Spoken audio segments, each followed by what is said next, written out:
Antes de la Torre Dorada en la Quinta Avenida. Antes del avión blanco con letras gigantes en el fuselaje.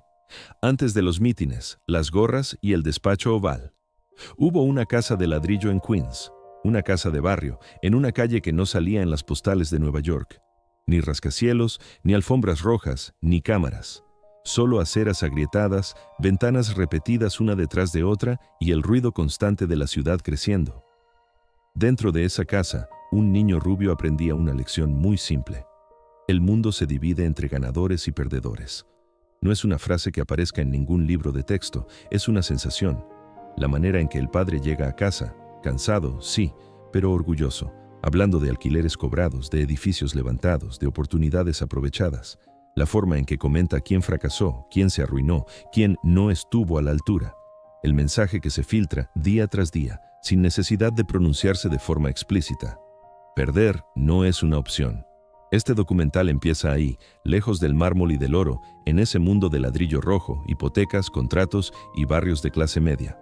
Porque hablar de la dinastía Trump no es solo hablar de un presidente de Estados Unidos, es hablar de 3 generaciones que convirtieron un apellido de barrio en una marca global, y durante un tiempo en una fuerza política capaz de llegar al corazón del poder.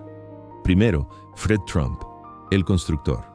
Un hombre que levantó miles de viviendas en Brooklyn y Queens, que entendió muy pronto cómo usar las normas del sistema a su favor y que enseñó a sus hijos que la seguridad no se hereda, se defiende cada día. Después, su hijo Donald, el heredero que no se conformó con seguir los pasos del padre. Quiso algo más grande, más visible, más ruidoso. Transformó una empresa inmobiliaria familiar en un espectáculo permanente. Su producto ya no eran solo edificios, era él mismo. Y luego, la tercera generación, hijos, yernos, una familia entera que se mueve entre salas de juntas, platós de televisión, mítines políticos y resorts privados. Gente que ha crecido sabiendo que su apellido no es solo una firma, es un activo, algo que se puede explotar, proteger, multiplicar. La pregunta que recorre todo este documental es sencilla de formular, pero complicada de responder. ¿Cómo pasó una familia de constructores de barrio a ocupar el despacho más poderoso del planeta? Cuando hablamos de dinastía, no hablamos solo de dinero. Hay muchas familias ricas que nunca han pasado de las páginas de economía. Aquí hablamos de algo más específico. Hablamos de continuidad familiar en los negocios, un padre que construye, un hijo que expande, unos nietos que heredan no solo propiedades, sino contactos, métodos, una forma de ver el mundo. Hablamos del uso del apellido como arma comercial. Convertir Trump en un logo, en una promesa, o una amenaza, según quien mire, de cierto estilo de vida. Un apellido, en letras doradas sobre fachadas, en campos de golf, en botellas de agua, en corbatas, en hoteles. Y hablamos de la entrada de ese apellido en la política nacional e internacional. Mítines multitudinarios, negociaciones diplomáticas, decisiones que afectan a millones de personas. Una familia que pasa de gestionar alquileres a gestionar mensajes nucleares, fronteras, leyes y tribunales. Este documental no pretende ser un homenaje ni un ajuste de cuentas. No es un panegírico, pero tampoco una demolición.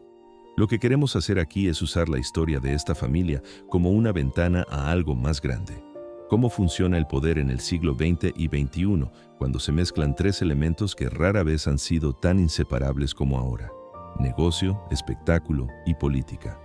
Porque nos guste o no, la historia de los Trump cuenta algo incómodo sobre nosotros, sobre el tipo de éxito que admiramos, sobre lo rápido que convertimos a alguien en icono o en villano, y sobre cómo un personaje que durante décadas fue visto como una figura casi de telenovela de lujo, terminó recibiendo millones de votos.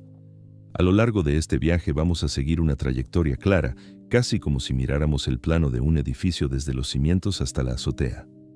Primero, los ladrillos, la época de Fred Trump, los proyectos de vivienda, las calles de Brooklyn y Queens, las primeras lecciones, las primeras prácticas agresivas, los primeros conflictos con autoridades y vecinos, el mundo en el que se forma la mentalidad del constructor. Después, la marca. El momento en que Donald decide que no basta con construir edificios, quiere que su nombre sea el edificio. Torres, hoteles, casinos, campos de golf. Éxitos, fracasos, deudas gigantescas, operaciones financieras arriesgadas, todo envuelto en una estética de exceso muy reconocible. Luego, la televisión.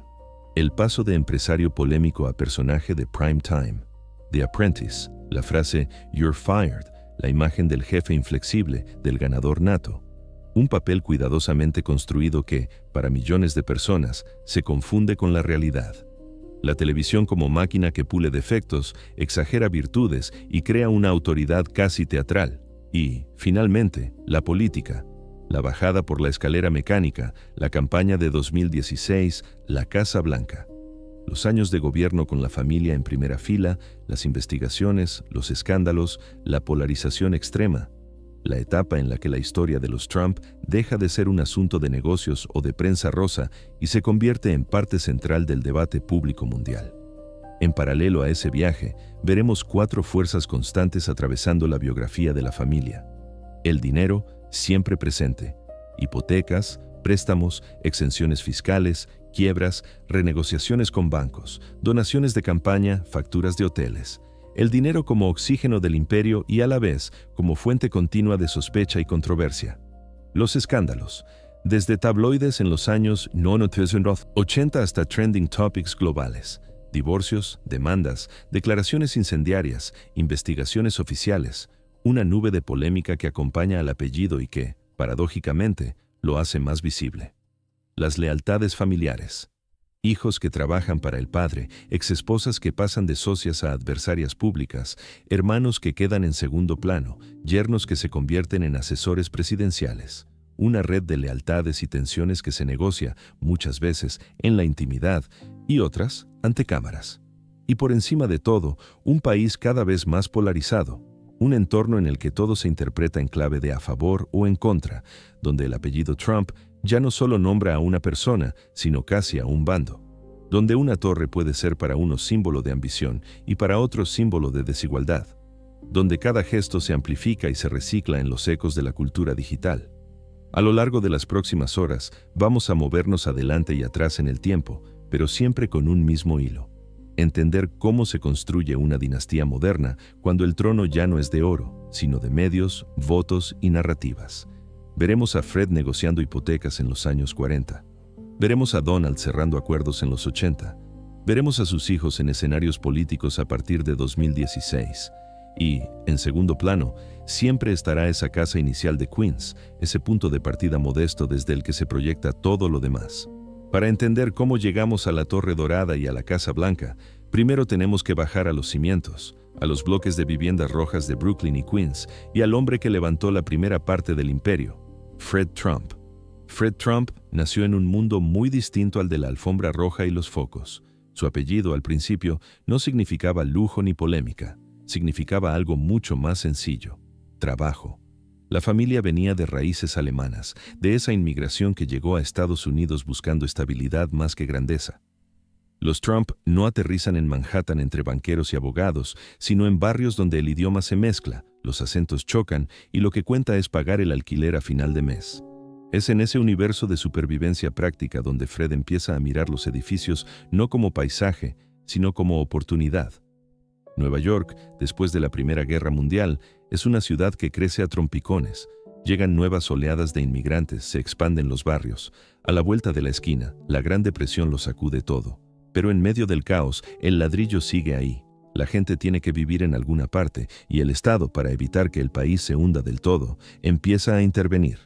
Tras la Gran Depresión y más tarde la Segunda Guerra Mundial, el gobierno federal impulsa programas de vivienda para clases trabajadoras, veteranos, familias jóvenes, subvenciones, créditos blandos, incentivos fiscales. Para alguien con instinto constructor, aquello no es solo una política pública, es la base de un modelo de negocio. Fred Trump entiende eso muy pronto. No tiene la estética llamativa que luego asociaríamos con el apellido. Sus trajes son discretos, su vida social limitada. Su reputación en el barrio es la de un hombre serio, metódico, que sabe exprimir cada dólar. Mientras otros sueñan con oficinas en Manhattan, él se concentra en Brooklyn y Queens, barrios de edificios de ladrillo, portales anónimos y largas filas de ventanas idénticas. En uno de esos proyectos, podemos imaginar un complejo de varios bloques, ladrillo rojo, patios interiores, cientos y cientos de apartamentos casi iguales.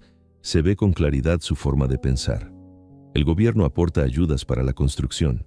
A cambio, los alquileres se mantienen durante años en niveles accesibles para la clase media-baja. Para las familias que entran allí es la promesa de estabilidad. Para Fred, una fuente de ingresos segura y previsible. La lógica es sencilla: sumar unidades, reducir riesgo, aprovechar cada resquicio que ofrezcan las normas. No es el glamour de la Quinta Avenida, es el negocio del volumen.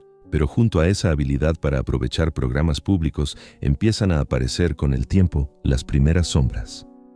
En los años posteriores, las autoridades investigan a su empresa por posibles prácticas discriminatorias en el alquiler de viviendas. Organizaciones de derechos civiles denuncian que, en algunos de sus edificios, a las familias negras se les ponían más obstáculos que a las blancas. Son acusaciones que terminan en acuerdos legales, sin admisión formal de culpa, pero dejan una marca en el expediente y en la imagen pública. Aquí no vamos a dictar sentencia. Lo que importa para nuestra historia es otra cosa: el mensaje que se transmite puertas adentro. En la casa de los Trump en Queens, el éxito no se mide en titulares, sino en metros cuadrados construidos, en cheques cobrados, en deudas bien negociadas. Fred vuelve a casa hablando de números, de inspecciones, de contratos. Las conversaciones en la mesa no van sobre arte, filosofía o política internacional, sino sobre plazos, costes, obras que van adelantadas, obras que se retrasan, clientes que pagan tarde. En ese entorno crece uno de sus hijos, Donald. Podemos imaginar al niño acompañando alguna vez a su padre a las obras, oliendo el cemento fresco, escuchando los gritos de los capataces, viendo cómo Fred recorre los pasillos sin terminar, revisando detalles que a otros se les escaparían. Una tubería mal colocada, un azulejo torcido, una factura que no cuadra. El mensaje es claro: nada se deja al azar. En casa, la estructura familiar también tiene jerarquía. Hay varios hermanos y, como en muchas familias de la época, el peso simbólico del primogénito es grande. Se espera que los hijos encajen en un molde muy concreto. Estudios que tengan sentido para el negocio, comportamientos que no pongan en riesgo la reputación, disciplina. La lealtad no es una palabra abstracta, es un sistema. El padre en el centro y alrededor, todos los demás orbitando. El mundo exterior también refuerza esa filosofía. La Nueva York de mediados del siglo XX no es una ciudad amable. Es competencia constante, por contratos, por terrenos, por financiación. Entre bastidores, las relaciones con bancos, políticos locales, inspectores y burócratas forman parte del juego. Saber negociar, saber resistir, saber cuándo doblarse y cuándo plantar cara. Para un niño que observa todo esto, la conclusión es casi inevitable. O dominas el tablero, o terminas siendo una pieza más. En público, Fred no es un personaje de medios, no aparece en programas de televisión, no da grandes entrevistas, no busca convertirse en celebridad. Sus victorias son silenciosas: complejos de viviendas terminados a tiempo, edificios llenos, balances en negro. Su ambición no es convertirse en icono, sino en pilar. Que su imperio sea sólido, que sus cifras resistan las crisis, que su apellido signifique fiabilidad en el mundo poco glamuroso de las hipotecas y los permisos de construcción. Sin embargo, ese mismo modelo que a él le funciona parece estrecho para uno de sus hijos. Donde Fred ve seguridad en el ladrillo repetido, Donald ve monotonía. Donde el padre ve barrios que garantizan ingresos, el hijo ve un decorado demasiado pequeño. Y junto a la admiración por la capacidad de su padre, crece otra cosa: la urgencia de diferenciarse. En esa casa de Queens no solo se levanta un imperio de ladrillo, también se levanta una forma muy particular de entender el éxito y el fracaso. Un sistema en el que ganar no es un resultado posible, sino una obligación. En el que admitir debilidad se percibe como un lujo que la familia no puede permitirse. En el que pertenecer al clan implica al mismo tiempo protección y presión. Fred Trump enseña a sus hijos a moverse en un mundo donde todo se negocia. El precio de un terreno, la duración de un contrato, la relación con las autoridades. Les muestra con su ejemplo que el Estado puede ser socio, cliente y obstáculo, todo a la vez. Y sin pretenderlo, les lanza una pregunta implícita: ¿qué harás tú con lo que yo he construido? Uno de ellos decide que la respuesta no está en seguir sumando edificios anónimos en Queens. Ese niño, que ha crecido viendo pasar los trenes hacia Manhattan, no se conformará con ser un constructor de barrio. Quiere cruzar el río, entrar en los rascacielos donde se firman los acuerdos más grandes, ver su apellido iluminado donde todos puedan verlo. Quiere que el mundo no solo alquile sus apartamentos, sino que pronuncie su nombre. Y así, Desde esos pasillos de ladrillo rojo y oficinas discretas en Brooklyn y Queens, empieza a gestarse el siguiente paso de la historia. El salto al otro lado del East River, hacia una isla donde los edificios ya no son solo inversiones, son símbolos. En la siguiente parte, veremos cómo ese impulso de escapar del barrio lleva a Donald Trump a mirar a Manhattan como otros miran a un escenario, y cómo el hijo del constructor austero convierte el negocio familiar en un espectáculo permanente. En la casa de Queens, el niño rubio se había convertido en adolescente, y no era precisamente dócil.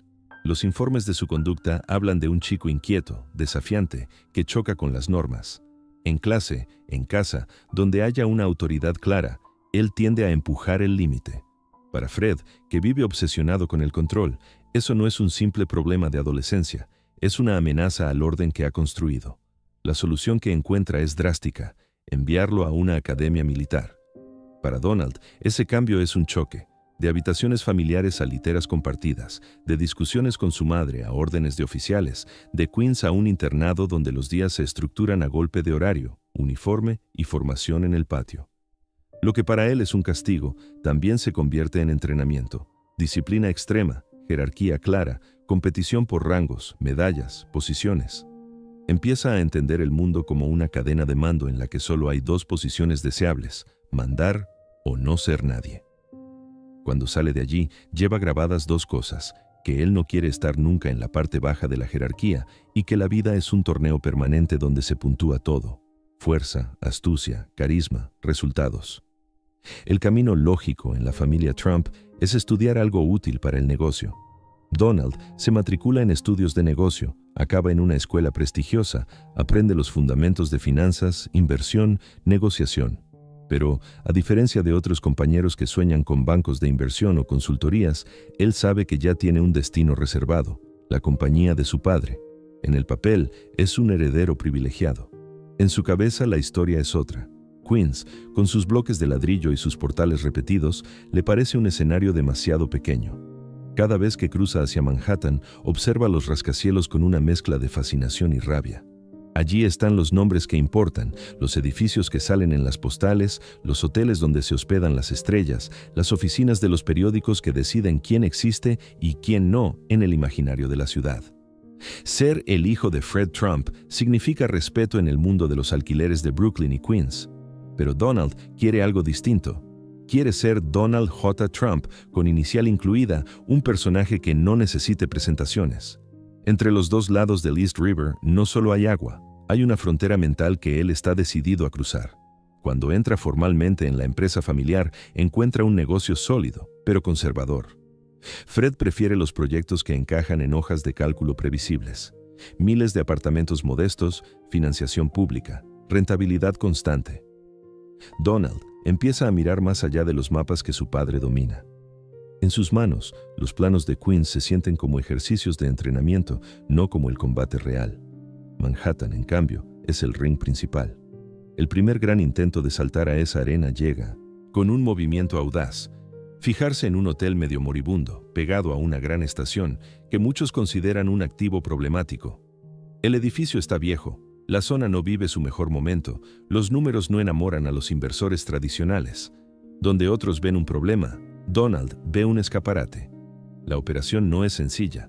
Para convertir ese hotel en la tarjeta de presentación que sueña, hace falta algo más que entusiasmo.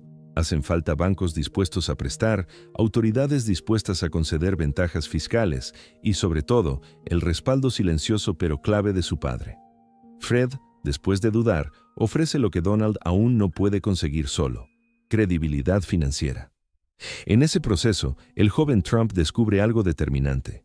En Manhattan, los ladrillos pesan tanto como los apellidos, pero menos que las conexiones. Más allá de los planos y los números, empieza a moverse en un ecosistema nuevo de abogados influyentes, políticos locales, intermediarios que conocen las oficinas donde se toman decisiones clave. Aprende a reunirse con responsables de la ciudad, a presentar su proyecto no solo como un negocio privado, sino como revitalización urbana, recuperación de una zona degradada, creación de empleo. Descubre el poder de las palabras, de los titulares bien escritos, de aparecer en la sección adecuada del periódico. Para Fred, todo eso tiene un punto de riesgo innecesario. Él prefiere el lenguaje de los informes contables: Cuando mira Manhattan, ve una jungla de precios inflados, egos desbordados y operaciones demasiado expuestas. Pero también ve otra cosa, que su hijo está dispuesto a pelear por algo más grande que los bloques de ladrillo rojo. Y que, le guste o no, esa ambición necesita probarse. La relación entre ambos se vuelve una mezcla de admiración y fricción. Por un lado, Donald sabe que sin las garantías de su padre, ningún banco le abriría las puertas para proyectos de esa escala. Por otro, cada vez que alguien lo presenta como el hijo de Fred Trump, siente que le pesan los cimientos. Fred ve en él una energía que nunca tuvo, una facilidad para tratar con la prensa, para negociar con figuras públicas, para moverse en eventos que a él lo incomodarían. Pero también teme que esa necesidad de brillar lo lleve a jugadas demasiado arriesgadas. En las reuniones se cruzan dos filosofías. Fred, el gestor de barrios obreros, pregunta por la estabilidad de los alquileres, por los flujos de caja, por la protección frente a recesiones. Donald habla de imagen, de ubicación, de cómo quedará el edificio en las fotos aéreas de la ciudad. Uno calcula en décadas, el otro en golpes de efecto.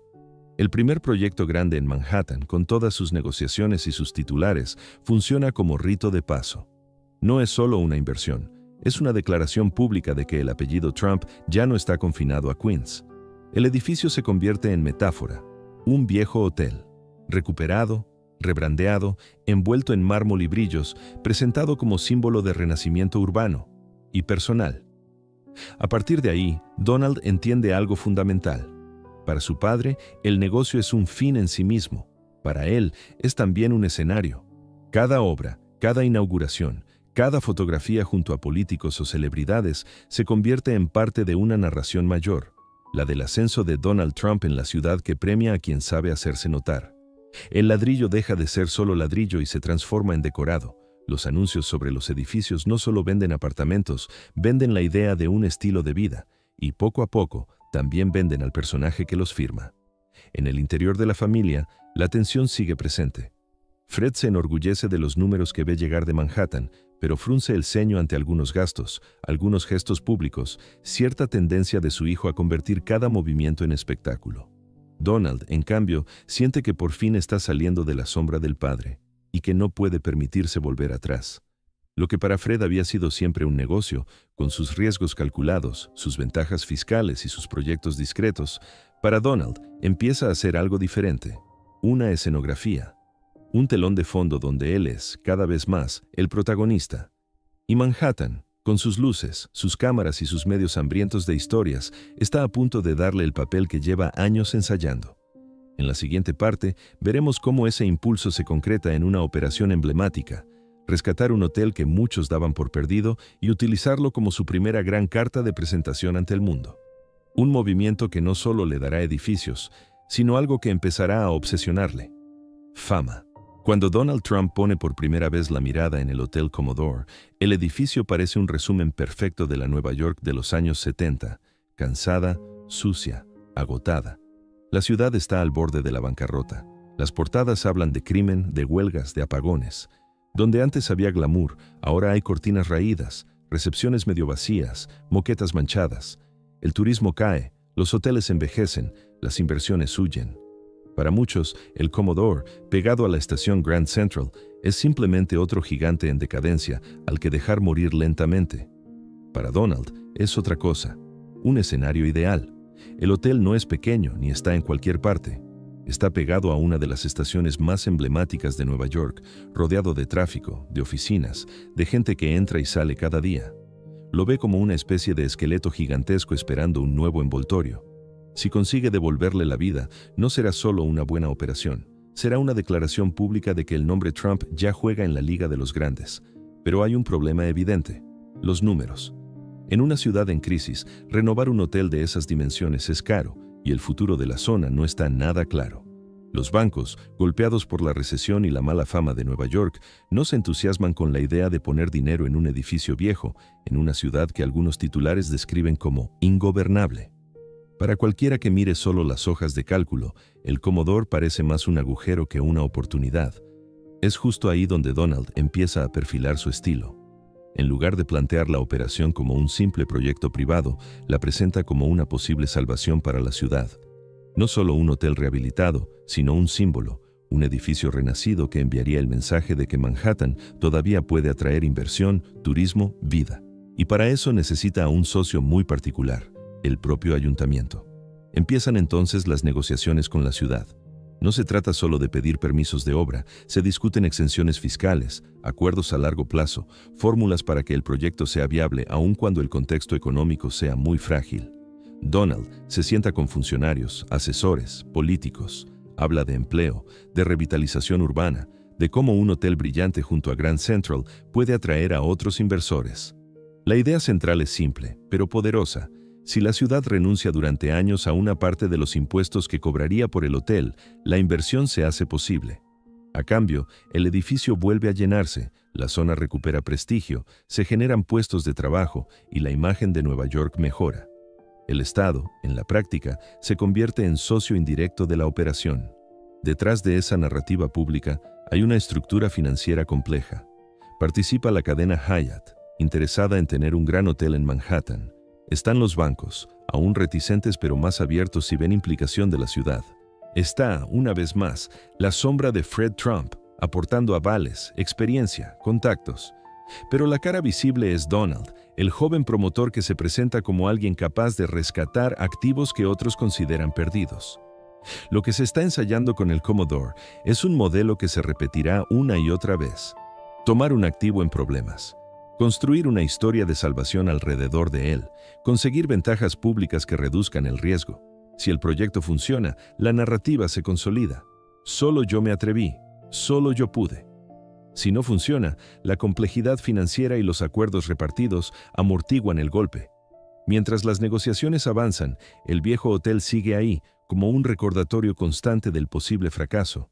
El lobby envejecido, las habitaciones obsoletas, los pasillos desangelados, todo eso podría convertirse en ruina definitiva o en material para fotos de renovación espectacular. La diferencia depende de que se cierren acuerdos que, años atrás, habrían parecido impensables. Finalmente, la operación sale adelante. El hotel se cierra, se vacía, se llena de andamios y ruido. Durante meses, ese bloque gris que muchos neoyorquinos ignoraban se convierte en un enorme proyecto de obra. Para Donald, cada fase es un paso hacia algo que nunca tuvo su padre. Un símbolo ubicadísimo, fotografiable, reconocible para cualquiera que pase por Midtown. Cuando las alfombras nuevas se despliegan y las luces se encienden de nuevo, el Commodore deja de llamarse Commodore. Renace como el Grand Hyatt, con un aspecto mucho más moderno, una fachada que refleja las luces de la ciudad y, sobre todo, un nombre en letras grandes asociado a la transformación: Trump. De repente, ya no es solo un apellido que aparece discretamente en contratos de alquiler en Queens y Brooklyn. Es parte de la imagen de un hotel reluciente junto a una estación emblemática. Los periódicos ya no hablan solo del edificio, hablan del joven promotor que ha logrado, en plena crisis, darle la vuelta a un símbolo decadente. Las revistas de negocios e incluso las secciones de sociedad empiezan a incluir su nombre en artículos sobre el nuevo rostro del sector inmobiliario. Ahí nace algo que, con el tiempo, será casi tan importante como las propiedades: la realidad narrativa. En la realidad física, el Grand Hyatt es un hotel más, con habitaciones, reservas, facturas, problemas de mantenimiento. En la realidad narrativa, es la prueba de que Donald Trump sabe ver oportunidades donde otros solo ven ruinas, de que tiene una relación especial con la ciudad, de que es en cierta medida el protagonista de una historia de renacimiento urbano. Esa versión de la realidad, la que aparece en titulares, entrevistas, fotos, empieza a tener vida propia. Cada inauguración, cada discurso, cada aparición en televisión refuerza el relato. Donald lo entiende rápido. No basta con tener edificios, hay que convertir cada edificio en un capítulo de una historia más grande. Como hilo emocional, el contraste con su padre se acentúa. Fred, que ha construido su imperio sobre la base de contratos seguros y edificios poco glamurosos, ve cómo su hijo se asocia con hoteles brillantes y acuerdos públicos sonados. Para él, hay algo inquietante en esa exposición, pero también es imposible no ver el resultado. Los periódicos no hablan de la familia Trump, hablan de Donald Trump. Por primera vez, el hijo no solo iguala, sino que supera al padre en visibilidad. La noche en que su apellido brilla, iluminado, en plena zona de Grand Central, Donald no solo contempla un proyecto terminado, contempla una identidad consolidándose. Ya no es el chico de Queens que quería salir en las fotos de Manhattan. Es el hombre cuyo nombre está incrustado en la fachada de un hotel que todos pueden ver al pasar. A los ojos del público, algo ha cambiado. Ya no es simplemente un empresario más, empieza a ser una marca. Y sin embargo, para Donald, el Grand Hyatt no es el destino final, sino un ensayo general. Si un hotel puede convertirse en símbolo, ¿qué pasa si todo un rascacielos se diseña desde cero como monumento personal? Si un proyecto puede cambiar la percepción que Nueva York tiene de él, ¿qué podría lograr un edificio que se convierta en icono global? El Commodore le dio credibilidad ante banqueros, políticos y medios. El siguiente movimiento le daría algo más ambicioso: un trono arquitectónico, una torre que funcionara como tarjeta de visita permanente, un escenario vertical donde su personaje pudiera vivir, literalmente, escrito en el cielo. En la próxima parte entraremos en esa operación, la construcción de una torre que no solo cambiará el skyline de la ciudad, sino también la forma en que Donald Trump entiende el poder de su propio nombre. En Nueva York hay direcciones que no necesitan explicación. Quinta Avenida es una de ellas. Durante décadas ha sido sinónimo de escaparates impecables, joyerías históricas, boutiques de lujo y turistas levantando la cabeza para mirar hacia arriba. Cuando Donald Trump decide levantar su propia torre allí, no está eligiendo un simple solar, está intentando escribir su nombre en la calle más famosa del capitalismo occidental. La idea de Trump Tower no nace como un edificio más dentro de un portafolio inmobiliario. Desde el principio, se concibe como una pieza central, un manifiesto, un rascacielos de cristal ahumado y líneas agresivas, con un atrio interior pensado para impresionar a cualquiera que cruce la puerta. Donde otros ven metros cuadrados, Trump ve escenografía. El interior se diseña como un ejercicio de ostentación controlada, mármoles brillantes, barandillas metálicas, una cascada artificial cayendo varios pisos, escaleras mecánicas como pasarela permanente. No es casualidad. El vestíbulo está pensado para ser fotografiado, para aparecer en revistas, para que se pueda grabar en televisión sin necesidad de preparación. Es un decorado listo para ser ocupado por un protagonista que ya tiene claro quién es. Arriba, en lo alto, se reserva el espacio más simbólico: el ático. Allí, lejos de la casa de ladrillo en Queens donde creció, Donald se instala en un entorno que parece diseñado para la exageración. Techos dorados, columnas, vistas panorámicas de Manhattan. El contraste es radical. El niño que miraba las obras de su padre desde la calle, ahora observa la ciudad desde un palacio suspendido en el aire. La torre cumple varias funciones a la vez. Es un edificio de oficinas que atrae a inquilinos dispuestos a pagar por el prestigio de la dirección. Es un complejo residencial de lujo, con apartamentos que se venden como piezas de un estilo de vida aspiracional. Y es, a la vez, sede física del Imperio Trump, el lugar donde se instalan sus despachos, donde se cierran reuniones, donde se centralizan operaciones. Quien entra en Trump Tower no solo entra en un inmueble, entra en la narrativa cuidadosamente construida de su propietario. En los años 80, el contexto juega a su favor. La era Reagan en Estados Unidos celebra el éxito económico, el consumo ostentoso, los self-made men, que se presentan como prueba viviente del sueño americano. Las revistas de negocios buscan caras reconocibles, los programas de televisión necesitan personajes que encarnen esa mezcla de ambición y lujo. Trump encaja perfectamente. Empiezan las portadas, perfiles en revistas económicas, reportajes en dominicales de grandes periódicos, fotos del ático, entrevistas donde habla sin filtros de ganar, negociar, aplastar a la competencia. Su pelo, su forma de hablar, sus frases contundentes, todo aporta material. De promotor inmobiliario pasa a convertirse en símbolo del capitalismo espectáculo. Una figura que entiende que, en esa década, la visibilidad es un activo tan valioso como una buena parcela. Trump Tower se convierte en el escenario ideal para esa exposición constante. Ruedas de prensa en el atrio, cámaras subiendo por las escaleras mecánicas, planos generales de la fachada oscura, reflejando las luces de la ciudad. Cada vez que un medio necesita ilustrar la idea de riqueza deslumbrante y un poco excesiva, la torre aparece como referencia. En paralelo a esta imagen, Donald empieza a elegir proyectos que refuercen su personaje de hombre que hace lo que el gobierno no sabe hacer. Uno de los episodios más repetidos en su relato público será el de la pista de hielo de Central Park, la Wollman Rink. Durante años, la ciudad ha sido incapaz de terminar adecuadamente las obras de remodelación. Los retrasos se acumulan, el presupuesto se dispara, los titulares hablan de incompetencia municipal. Trump ve ahí una oportunidad doble, una obra visible, en un lugar icónico y una historia perfecta para contraponerse a la burocracia. Se ofrece para encargarse personalmente del proyecto, promete hacerlo más rápido y más barato. La pista de hielo se convierte, para él, en algo más que cemento y tuberías. Es una demostración pública de eficacia. Cuando finalmente se termina, no importa tanto el detalle técnico de la operación como la narrativa que se instala en la opinión pública. Donde el ayuntamiento se atascó, él entró, actuó y resolvió.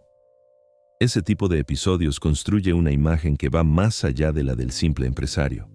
Empieza a presentarse y a ser presentado como alguien que sabe arreglar cosas, un solucionador de problemas complejos donde otros fracasan.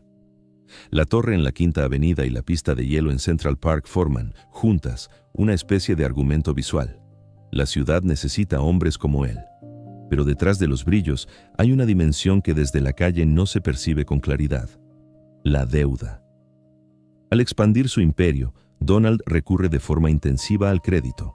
Cada nueva adquisición, cada proyecto, se apoya en un entramado de préstamos, refinanciaciones, garantías cruzadas. Mientras las cosas van bien, esa estructura parece casi mágica.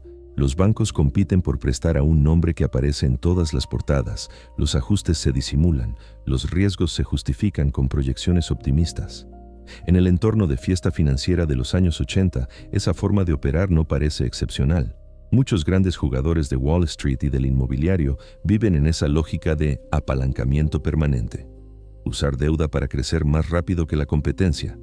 Sin embargo, en el caso de Trump, la combinación de visibilidad extrema y apuestas cada vez más atrevidas convierte cada movimiento en una posible fuente de gloria o de caída espectacular. En lo personal, la sensación es que todo sube. Más edificios, más entrevistas, más apariciones. Trump empieza a ser invitado a platós, como personaje en sí mismo, no solo como experto. Su manera de hablar directa y su gusto por la controversia encajan bien con una televisión que busca atención y titulares. El apellido se consolida como marca que vende tanto proyectos inmobiliarios como una determinada idea de éxito arrogante.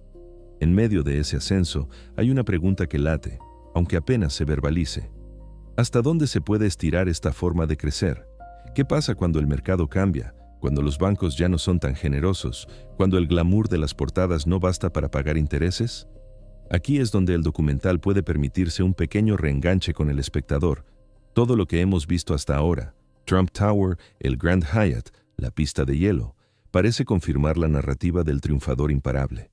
Pero esa misma lógica de apostar cada vez más alto tiene un siguiente capítulo, y no será en Manhattan, sino en la ciudad que, en aquellos años, simboliza al mismo tiempo riqueza rápida y riesgo extremo: Atlantic City.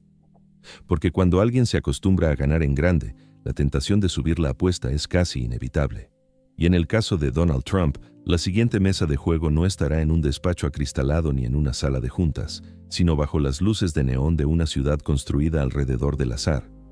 En la próxima parte entraremos en ese nuevo escenario: casinos, licencias, promesas de lujo sin fin, y los primeros indicios claros de que, detrás de la fachada dorada, las cifras empiezan a tambalearse. Atlantic City, costa este de Estados Unidos. Durante décadas había sido una ciudad envejecida, con un paseo marítimo algo decadente y un brillo que parecía cosa del pasado. Pero a finales del siglo XX, con la legalización del juego, los políticos y los promotores empiezan a vender un sueño sencillo: convertirla en una especie de Las Vegas del Atlántico. Hoteles, casinos, luces de neón, autobuses llenos de turistas y, por supuesto, espacio para que entren jugadores con ambición desmedida. Donald Trump mira ese mapa y no ve solo una ciudad en recuperación. Ve un escenario perfecto para llevar su personaje un paso más allá. Manhattan le ha dado fama, pero los casinos prometen algo distinto: flujo constante de efectivo, glamour nocturno, titulares fáciles. Y sobre todo, la posibilidad de construir no solo edificios, sino templos completos dedicados al juego, coronados con su apellido. Empiezan a llegar las licencias, los permisos, las grandes maquetas. El Trump Plaza, el Trump Castle, y sobre ellos, el proyecto que se convertirá en símbolo de todo ese ciclo: el Taj Mahal. Un casino gigantesco, recargado, mezcla de palacio oriental y fantasía ochentera de lujo ilimitado. Desde el principio se presenta como algo desmesurado, el más grande, el más caro, el más impresionante. Cada frase resuena con el mismo mensaje: nadie hace las cosas tan a lo grande como Donald Trump. Pero levantar esa clase de monumento tiene un coste, y ese coste se paga, sobre todo, con deuda.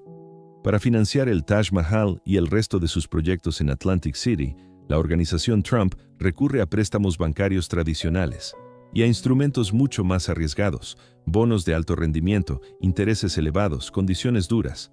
En años de bonanza, el plan parece coherente: los casinos estarán llenos, las máquinas tragaperras no dejarán de sonar, las mesas de juego se abarrotarán y el flujo de caja cubrirá holgadamente los intereses.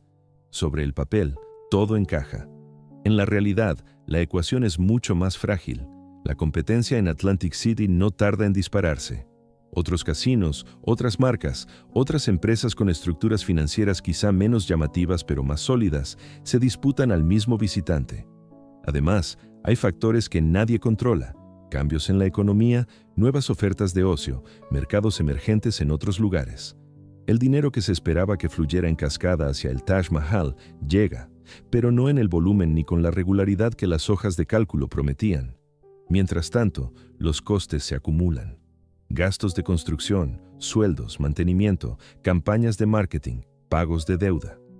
La imagen pública que se proyecta hacia afuera es la de un imperio dorado, pero debajo late una realidad incómoda.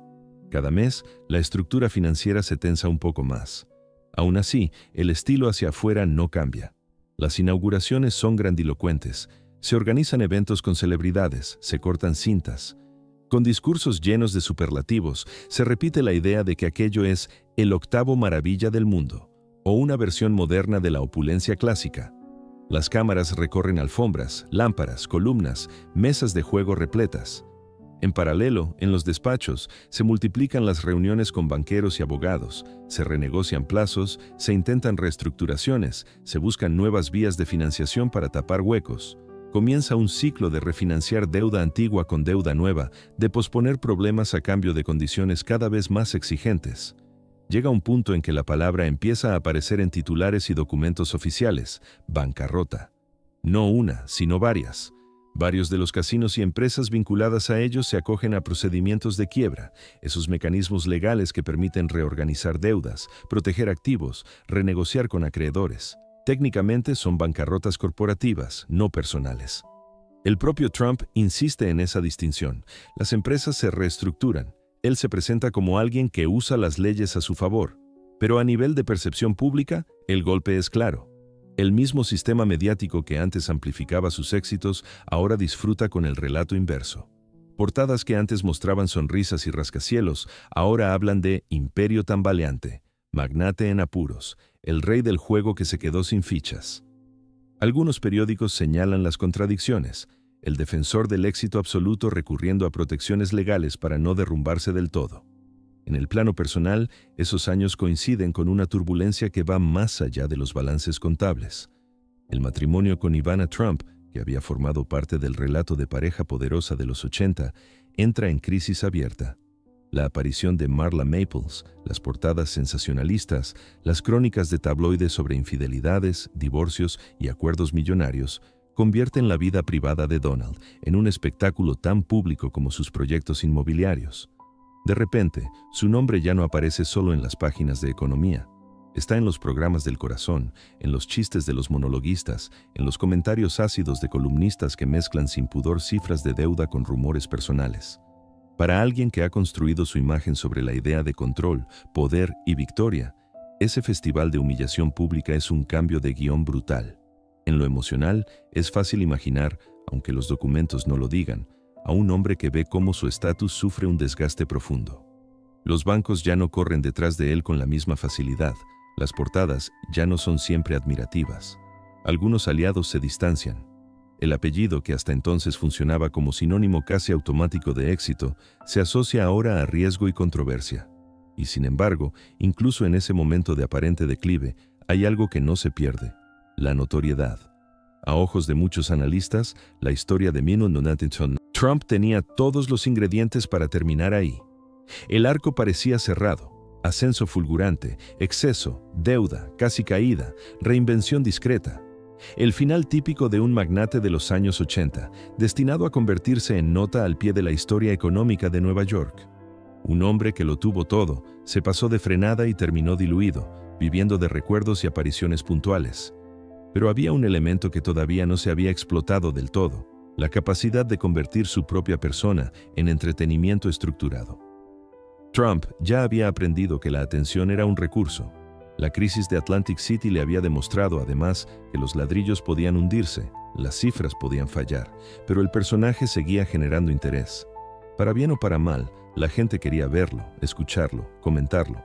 Y justo en ese punto, cuando sus finanzas eran objeto de escrutinio y su vida privada ocupaba titulares incómodos, aparece una propuesta que cambiará por completo su trayectoria. Un programa de televisión en horario prime time, centrado en una sala de juntas ficticia, en decisiones de negocio dramatizadas y en una frase que se convertirá en ícono cultural. El siguiente escenario ya no será un casino ni una torre de oficinas, sino un plató cuidadosamente iluminado. Allí, semana tras semana, millones de espectadores verán a Donald Trump representar la versión destilada de sí mismo, el jefe incuestionable, el hombre que decide quién se queda y quién se va, quién es ganador y quién es perdedor. Cuando los bancos dudaban y las portadas se reían, la televisión le ofrece algo que el mercado financiero ya no garantiza: una manera de volver a ocupar el centro del escenario, y con The Apprentice lo conseguirá. En la próxima parte entraremos en esa nueva fase. Cómo un formato de telerrealidad no solo resucitó la marca Trump, sino que reforzó en la mente de millones de personas la idea de que, pasara lo que pasara con sus casinos o sus deudas, Donald seguía siendo, ante todo, el jefe. A comienzos de los 2000, el mundo veía a Donald Trump de una forma ambigua. Para algunos seguía siendo el rey inmobiliario de los 80, para otros un magnate sobreendeudado, protagonista de divorcios escandalosos y titulares crueles. No era, desde luego, una figura marginal, pero tampoco el símbolo incontestable de éxito que él quería proyectar. En ese momento aparece una propuesta que lo cambia todo: convertir su manera de entender el mundo, ganadores, perdedores, decisiones drásticas, en un espectáculo semanal de televisión. El formato de The Apprentice parece sencillo, casi escolar.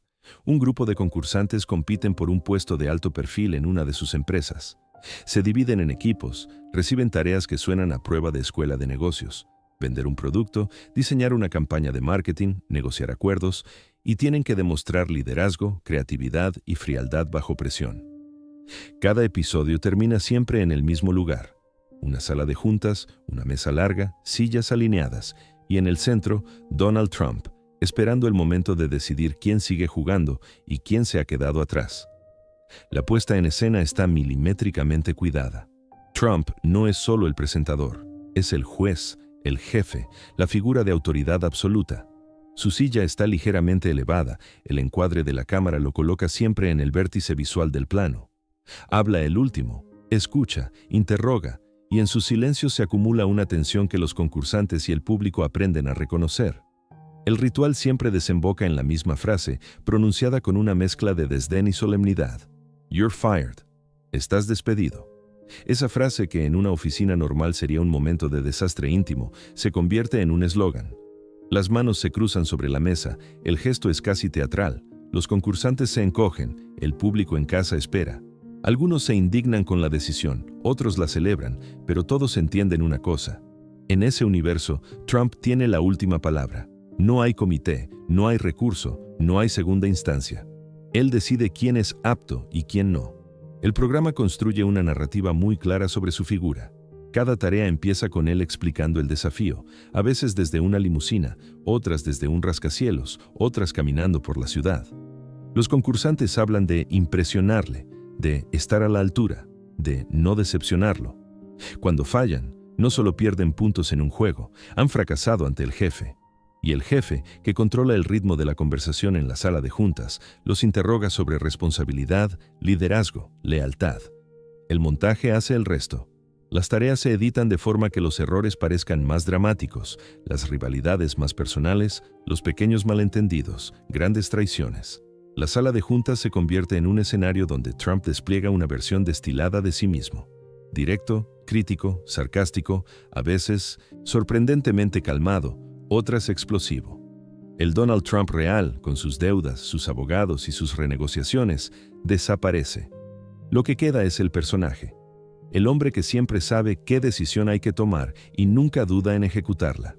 Hay episodios concretos que se quedan grabados en la memoria colectiva. Una tarea en la que un equipo lo hace todo bien, según los criterios clásicos. Trabajan duro, siguen las instrucciones, pero pierden por pequeños detalles de estrategia. En la sala de juntas, los concursantes se defienden desesperados, señalan sus horas de esfuerzo, sus buenas intenciones. Trump escucha, inclina la cabeza y les recuerda algo que se repite como mantra. En los negocios, no importa cuánto lo intentes si no ganas. Al final, despide a alguien que el público consideraba competente pero blando. La lección implícita es clara. En su universo, la dureza pesa más que la simpatía. Escenas como esa construyen una pedagogía emocional. Millones de espectadores acaban asociando la figura del empresario de éxito con ese conjunto de rasgos. Dureza, capacidad de humillar en público, toma de decisiones rápida, desprecio por las excusas. Aunque la realidad de cualquier empresa sea mucho más compleja, el show fija un modelo mental muy simple. El jefe como juez implacable que premia a los ganadores y expulsa sin miramientos a los perdedores. El impacto en la percepción pública es enorme. Para una generación que quizá no había seguido de cerca sus aventuras en Atlantic City, Trump se presenta no como un hombre que casi se hundió bajo la deuda, sino como el patrón que siempre está por encima del caos. La audiencia no ve hojas de balance. Ve una oficina elegante, una ciudad iluminada por la noche desde el ático, helicópteros, limusinas, despachos con vistas. El programa hace algo crucial para él. Separa su imagen de la fragilidad de sus negocios reales y la ancla a una idea mucho más poderosa y flexible, la de marca personal. Ese nuevo empuje televisivo le abre puertas en otras direcciones. La frase "You're fired" se imprime en camisetas, se replica en parodias, se cita en series y monólogos. Su nombre empieza a aparecer en contextos donde ya no hace falta explicar quién es. Puede licenciarlo para edificios, hoteles, campos de golf, productos de todo tipo. En muchos casos, el modelo cambia. No es él quien arriesga capital, son otros los que pagan por usar el apellido que millones de personas ahora identifican con poder, lujo y capacidad de decisión. La televisión también le devuelve algo que había perdido en los años de humillación mediática: control sobre el relato. En The Apprentice, él decide qué imagen mostrar, desde qué ángulo, con qué música de fondo. Puede enfatizar su papel de mentor duro pero justo, de self-made man que da oportunidades, de líder que no teme decir lo que piensa. Las partes menos fotogénicas, la letra pequeña de los contratos, los conflictos legales, las luchas con bancos, quedan fuera del encuadre. Conforme avanzan las temporadas, su presencia en otros programas se multiplica. Entrevistas nocturnas, apariciones en galas, comentarios sobre economía y liderazgo. Empieza a opinar con más frecuencia sobre cuestiones públicas, impuestos, comercio, seguridad. A menudo lo hace en el mismo tono que usa en la sala de juntas, frases cortas, sentencias categóricas, poco matiz y mucha seguridad. A los ojos de algunos espectadores, esa manera de hablar resulta brutalmente honesta.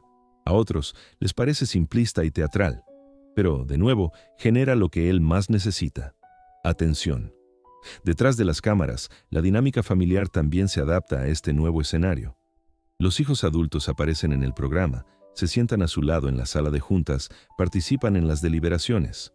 Poco a poco, el show no solo presenta a Donald Trump como figura central, sino a un pequeño consejo de familia que juzga a los concursantes, comenta sus errores y celebra sus aciertos. Sin decirlo abiertamente, se va proyectando una idea de continuidad. El apellido no es solo una persona, es una estructura. Para el niño que creció oyendo hablar de ganadores y perdedores en una casa de Queens, la televisión se convierte en una especie de tablero definitivo. Cada semana hay un veredicto, cada temporada un triunfador coronado, cada episodio una prueba de que él sigue en el lado de los que mandan. Si los casinos dudan, si los bancos aprietan, la pantalla recuerda una y otra vez que todavía hay un lugar donde su autoridad no se discute. La televisión no solo le devolvió la fama, le dio algo que nunca había tenido del todo: una conexión directa con millones de hogares que no leían los suplementos de economía, pero sí se sentaban a ver cómo un jefe ficticio despedía a aspirantes muy reales. Entre esos espectadores había trabajadores, pequeños empresarios, estudiantes, jubilados, muchos de los cuales, años más tarde, se encontrarían frente a otra pantalla, ya no la de un programa de talentos empresariales, sino la de un mitin político. porque mientras construía ese personaje televisivo, Donald Trump empezaba a cruzar otra frontera, la de convertirse en opinador habitual sobre el estado del país. Primero como invitado polémico que genera audiencia, luego como figura que coquetea con la posibilidad de presentarse a algún cargo, y finalmente como alguien que decide dar un paso que muchos veían imposible, hasta que lo vieron bajar por una escalera mecánica dorada. En la próxima parte veremos ese tránsito, cómo el personaje forjado entre rascacielos, casinos y platós de televisión empieza a hablar ya no solo de negocios, sino de inmigración, guerras, fronteras y recuperar la grandeza de un país entero. En los años en que The Apprentice dominaba la parrilla, Donald Trump ya había descubierto algo importante. Cada vez que hablaba de política, la audiencia subía un poco. Al principio eran comentarios sueltos, una frase sobre impuestos en una entrevista nocturna, una crítica a un acuerdo comercial, una opinión contundente sobre un presidente en ejercicio. Pero detrás de esas intervenciones, aparentemente improvisadas, había algo más. Estaba probando el terreno. No era la primera vez que coqueteaba con la idea de presentarse a un cargo. Década tras década surgían rumores, que si podía competir como independiente, que si estudiaba postularse por un tercer partido, que si estaba considerando seriamente una candidatura. En muchos casos, esos amagos terminaban en nada, pero cumplían una función doble.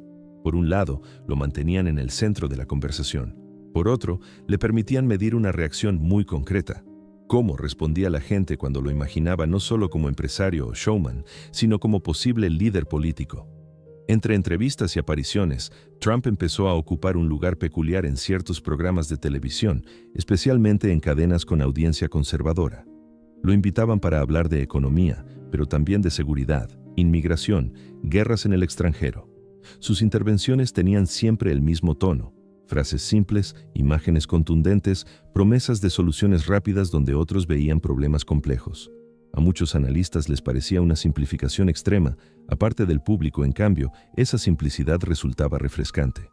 En ese contexto aparece uno de los episodios más polémicos de su trayectoria previa a la campaña: su papel en el llamado birtherismo, el movimiento que cuestionaba el lugar de nacimiento de Barack Obama y, por tanto, su legitimidad como presidente. Trump no fue el único en impulsar esa teoría, pero sí uno de los más visibles. Daba entrevistas, pedía pruebas, insinuaba que había algo oculto. Para una parte del país, aquello fue una muestra de irresponsabilidad extrema. Para otra, fue una señal de que estaba dispuesto a decir en voz alta lo que otros solo susurraban. Más allá de la controversia, el efecto fue claro.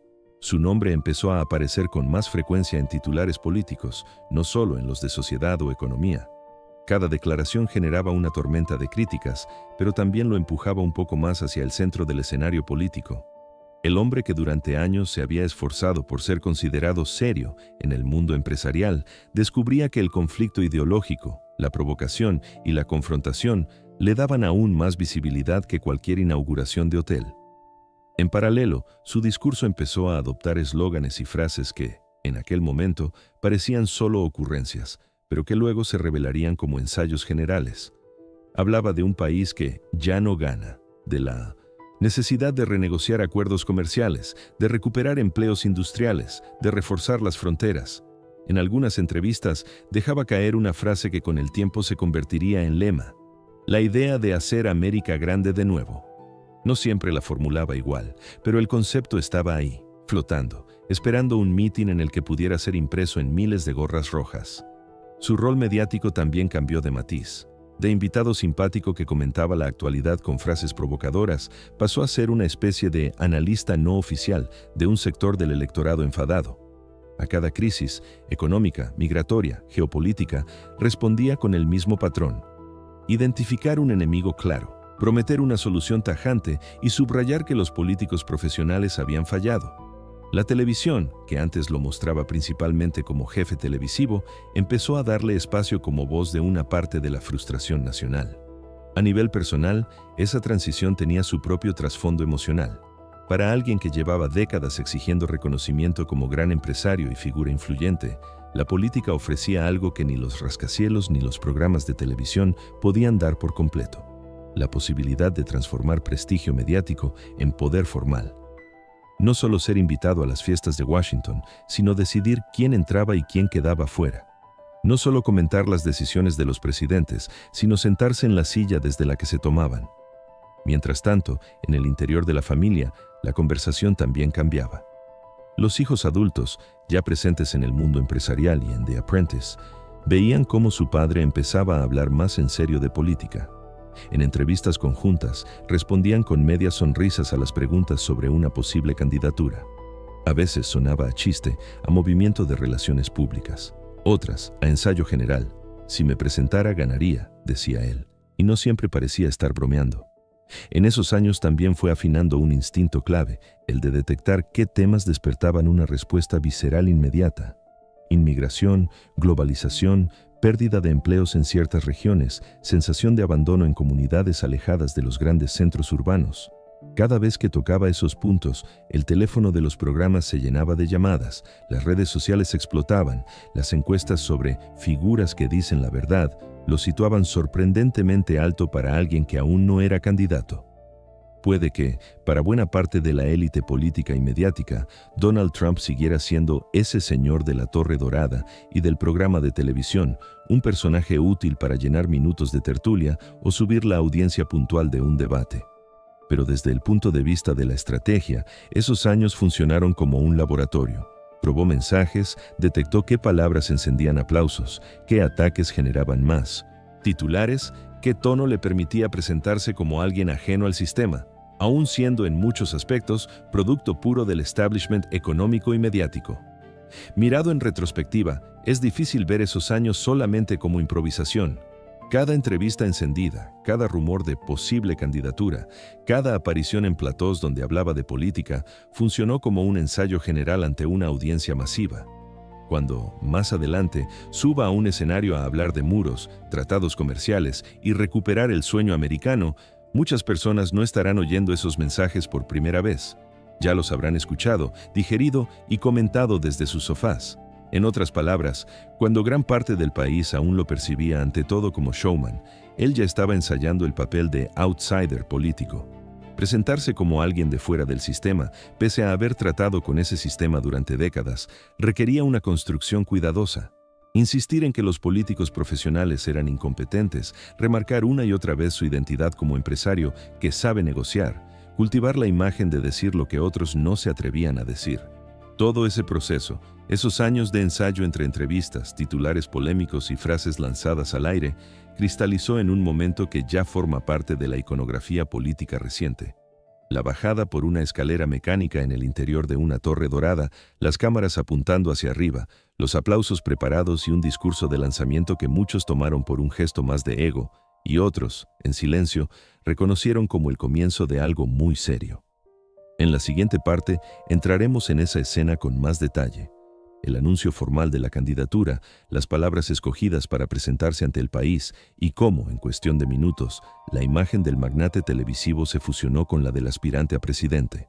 Cuando las cámaras se encendieron en el atrio de mármol de Trump Tower aquel día de 2015, mucha gente pensó que estaba viendo otro episodio más del show Trump. Música, banderas, un público cuidadosamente colocado, y la imagen que ya forma parte del archivo visual de la política reciente. Donald y Melania bajando lentamente por la escalera mecánica, mientras abajo les espera un atril con el sello Trump y un bosque de micrófonos. En cuestión de minutos, anunció lo que durante años había insinuado, que se presentaba a la presidencia de Estados Unidos. La primera reacción de gran parte de los medios fue de mezcla entre burla y sorpresa. Late nights haciendo chistes, analistas explicando que era imposible que consiguiera la nominación, artículos que lo presentaban como candidatura de ego más que de proyecto. Pero detrás de las bromas, algo se movió en una parte del electorado que llevaba tiempo escuchando sus mensajes en televisión. Reconocían el tono, las frases, la promesa de decir lo que nadie se atreve. Desde ese primer discurso, sus mensajes clave quedaron definidos con una claridad casi brutal. Inmigración, presentada como amenaza directa para la seguridad y la economía. Comercio, descrito como una sucesión de malos acuerdos donde otros países se aprovechan de Estados Unidos. La idea de vaciar el pantano, drain the swamp, en Washington, una promesa de enfrentarse a la clase política profesional y a los lobbies, y por encima de todo, un eslogan simple, repetible, imprimible en una gorra, Make America Great Again. Lo que para muchos analistas parecía una mezcla de nostalgia y populismo, para una parte de la población sonaba a recuperación de algo perdido. Empleos industriales, orgullo nacional, sensación de control. En sus mítines, el lenguaje era directo, sin filtros, a veces improvisado. Donde otros candidatos leían discursos cuidadosamente redactados, él se permitía saltar de un tema a otro, repetir anécdotas, improvisar ataques. Eso desconcertaba a quienes estaban acostumbrados a campañas milimétricamente planificadas, pero conectaba con espectadores que sentían que por fin alguien hablaba sin guión. La cobertura mediática jugó un papel decisivo. Cada declaración polémica generaba horas de tertulias, resúmenes, repeticiones. Cadenas que se oponían a su mensaje emitían sin descanso sus mítines precisamente para criticarlo. Pero, al hacerlo, le daban una cantidad de exposición gratuita que otros candidatos solo podían soñar. Para muchos votantes, su rostro se hizo omnipresente. En noticias, en redes, en debates, en monólogos nocturnos. El hombre que había convertido la televisión en su plataforma para rehacer su imagen, ahora usaba esa misma lógica para construir una campaña nacional. En el centro de ese despliegue había un elemento que lo diferenciaba de otros candidatos, la presencia constante de la familia. Los hijos adultos no eran figuras de fondo, sino parte activa del relato. Aparecían en entrevistas, hablaban de la ética de trabajo inculcada por su padre, defendían la gestión empresarial del grupo Trump. Ivanka, en particular, tuvo un papel simbólico potente, presentándolo en momentos clave como alguien que, más allá del personaje público, era un padre exigente y protector, y a la vez un jefe capaz de lograr que las cosas se hicieran. Las imágenes de campaña mostraban algo que mezclaba política y marca comercial. El candidato y sus hijos viajando en el avión con el apellido en letras gigantes, mítines celebrados en pabellones donde se vendían gorras, camisetas, banderas. El estilo visual era coherente con décadas de construcción de marca. El apellido Trump siempre en primer plano. Lo que durante años había sido un logotipo de hotel o de casino, se convertía ahora en un símbolo político para millones de seguidores. Los debates de 2015 y 2016 ofrecieron algunas de las escenas más comentadas de aquella carrera. En los debates republicanos, el tono fue rápidamente más agresivo de lo habitual. Apodos para los otros candidatos, enfrentamientos personales, interrupciones constantes. Los moderadores intentaban reconducir las preguntas a temas técnicos. Él devolvía los golpes con eslóganes, ataques directos y frases diseñadas para ser recortadas y repetidas. En los debates frente a la candidata demócrata, la tensión se trasladó a un escenario aún más solemne. Cada gesto, cada interrupción, cada comentario era analizado al detalle por comentaristas y redes sociales en tiempo real. Mientras tanto, la campaña iba avanzando estado tras estado. En las primarias republicanas, los rivales que al principio lo veían como una anécdota acabaron cayendo uno tras otro. Lo que muchos estrategas consideraban una candidatura destinada a explotar en cuanto llegara la hora de la verdad, sobrevivía a cada nuevo escándalo, a cada polémica. El efecto era paradójico. Para buena parte del electorado contrario, cada episodio confirmaba que era inaceptable. Para parte de sus seguidores, reforzaba la idea de que estaba luchando contra todos: medios, establishment, celebridades, clase política tradicional. El arco emocional de aquellos meses fue intenso también dentro de la familia. Las cámaras captaban a los hijos detrás de él en los mítines, escuchando los abucheos y ovaciones, sabiendo que cada frase pronunciada podía impactar no solo en la campaña, sino en sus propios negocios y reputación. La imagen de grupo compacto transmitía una idea clara. No solo se presentaba un candidato, sino un clan dispuesto a mudarse, como bloque, al centro del poder político. Una escena icónica ayuda a entender el giro que se produjo en la percepción general. La noche de una de las primarias clave, cuando muchos analistas esperaban verlo retroceder, las pantallas mostraron lo contrario. Estados que supuestamente iban a preferir a candidatos más tradicionales se inclinaban por él. Entre gráficos y mapas coloreados, los comentaristas empezaron a cambiar de tono. Menos chistes, más frases como «hay que tomarse esto muy en serio». Lo que había empezado como campaña percibida por muchos como improbable se convertía, ante los ojos de todo el país, en una opción real. La campaña general contra la candidata demócrata llevó la polarización a un nivel muy alto. Cada día parecía un nuevo capítulo: filtraciones, investigaciones, ataques cruzados, concentraciones multitudinarias, contramanifestaciones. En los mítines de Trump, el tono era de combate, promesas de renegociar acuerdos, construir muros, cambiar la forma de relacionarse con aliados y adversarios en el extranjero. Para sus seguidores, aquello sonaba a ruptura liberadora con un sistema que consideraban agotado. Para sus opositores, parecía un salto al vacío. Y sin embargo, pese al ruido, la noche electoral de 2016 llegó con una sensación extraña. Buena parte de las encuestas daban por hecho un resultado. Muchos expertos lo consideraban casi cerrado. A lo largo de las horas, a medida que los recuentos avanzaban, el mapa empezó a teñirse de un color que no pocos habían subestimado. Estados que durante años habían votado de la misma manera cambiaban de columna. En salones, bares, redacciones y casas particulares, millones de personas seguían el conteo con una mezcla de incredulidad y vértigo. En un salón de un hotel neoyorquino, la familia Trump esperaba frente a pantallas gigantes. Hijos, yernos, asesores, aliados políticos. Cuando quedó claro que el resultado se inclinaba de su lado, la historia que había empezado en los bloques de viviendas de Queens y en las oficinas discretas de Fred Trump alcanzó un punto que nadie en aquella casa podría haber imaginado décadas atrás. El apellido que había coronado torres, casinos y programas de televisión se asociaba ahora a la presidencia de Estados Unidos. La imagen final de esa noche es ya parte de la memoria colectiva. Donald Trump subiendo al escenario, la familia alineada a su alrededor, banderas de fondo, un país partido en dos en las pantallas y fuera de ellas. El niño que había aprendido que el mundo se divide entre ganadores y perdedores acababa de cruzar la puerta más pesada del poder político. En la siguiente parte entraremos en esa puerta.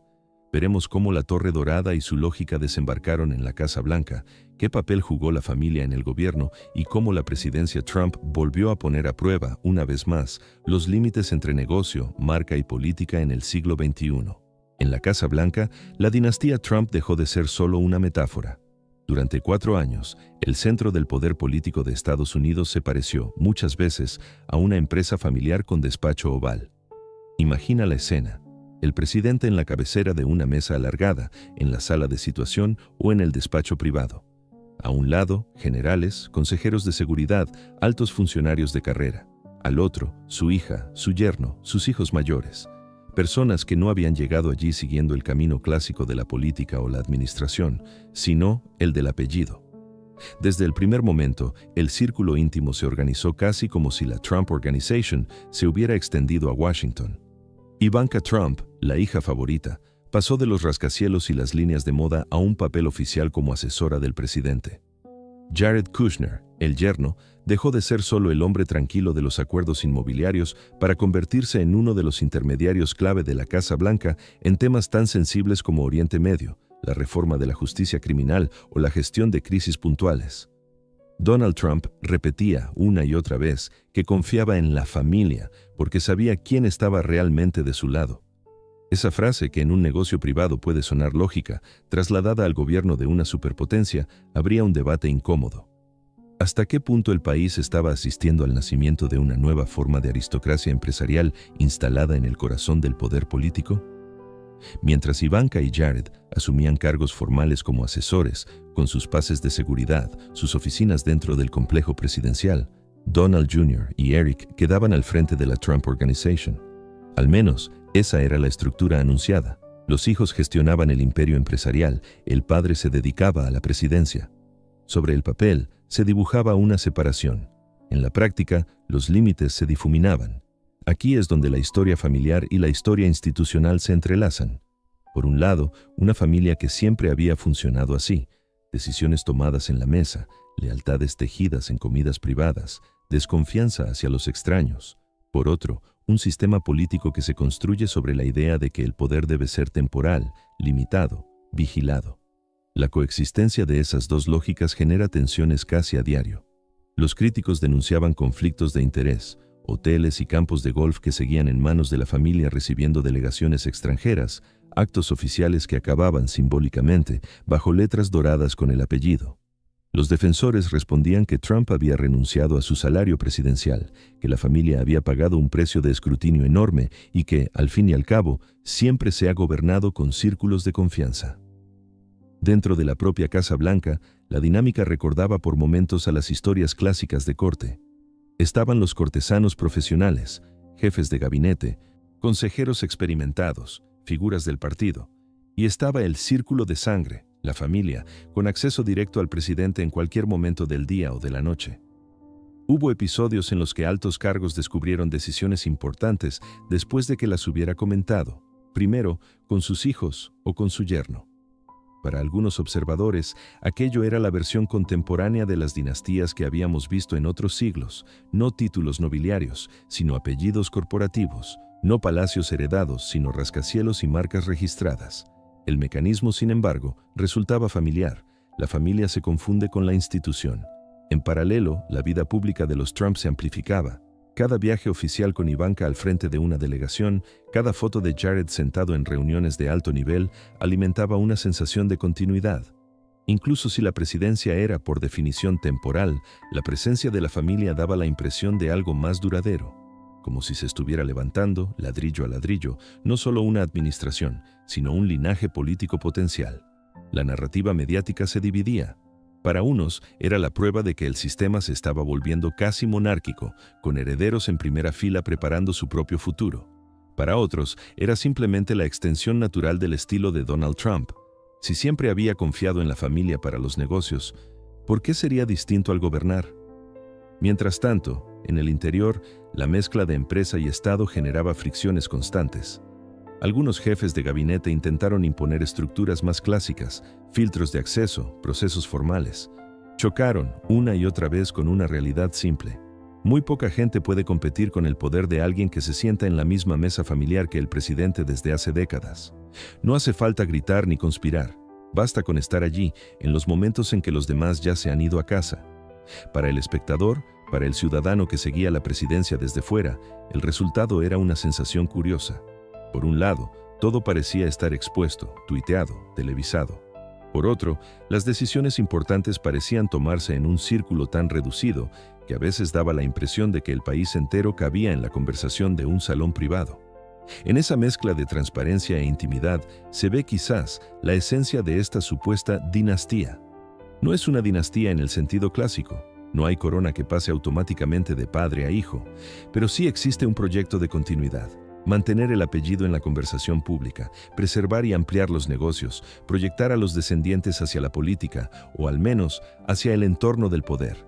Y al mismo tiempo, no deja de ser una familia, con tensiones internas, rivalidades, momentos de unión y de fractura. No todas esas grietas se ven en cámaras, muchas solo se intuyen en gestos, en ausencias, en cambios de rol. Como en tantas sagas familiares, la lealtad se mezcla con la competencia.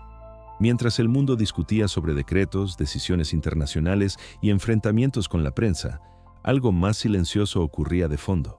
Se estaba poniendo a prueba hasta qué punto una marca privada podía ocupar el centro mismo de un sistema político sin romperlo, o si, de hecho, lo estaba transformando poco a poco.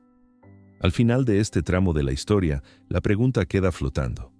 ¿Fue la Casa Blanca la culminación de la dinastía Trump o solo una fase más en la vida de un apellido que seguirá buscando nuevas formas de poder e influencia?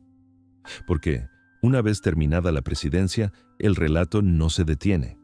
Procesos judiciales, nuevas campañas, proyectos empresariales, hijos que dan sus propios pasos en política, medios y negocios. El tablero cambia, pero los jugadores principales siguen siendo en gran parte los mismos, y ahí es donde nuestro viaje tiene que girar de nuevo. Hemos visto la ascensión desde Queens hasta el despacho Oval, la transformación del gobierno en algo que a ratos se parecía a un consejo familiar ampliado. Ahora toca preguntarse, ¿qué ocurre cuando esa familia deja la Casa Blanca, pero no abandona la escena? La historia de la dinastía Trump, como la de tantas otras, no termina con un mandato. Solo cambia de escenario. Y ese será el terreno que exploraremos en la siguiente parte. Cuando una familia entra en la Casa Blanca, no solo entra en la historia, entra en una tormenta permanente de titulares, cámaras y sospechas. Y en el caso de los Trump, esa tormenta empezó casi desde el primer día. Para un apellido que había vivido durante décadas en la intersección entre negocios, espectáculo y política, el escrutinio sería más intenso que nunca.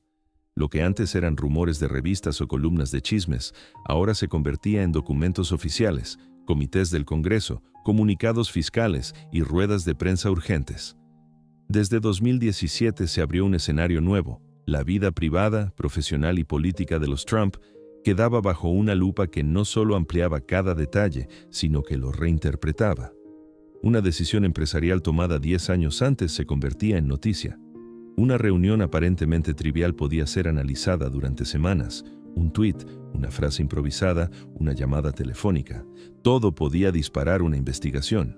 Para comprender esos años, hay que separar 3 niveles, aunque para los Trump esos niveles se mezclaban constantemente. Primero, estaban las investigaciones formales, legales, con fiscales especiales, documentos clasificados y comparecencias ante comités. Segundo, estaba la batalla política, donde cada dato se convertía en munición. Y tercero, estaba la dimensión emocional, una familia rodeada por un ruido constante, defendiéndose de un país partido en dos. Pero empecemos por lo que es objetivo. Durante el mandato se abrieron múltiples investigaciones relacionadas con la campaña de 2016, contactos con actores extranjeros, decisiones presidenciales y el funcionamiento interno de la Casa Blanca.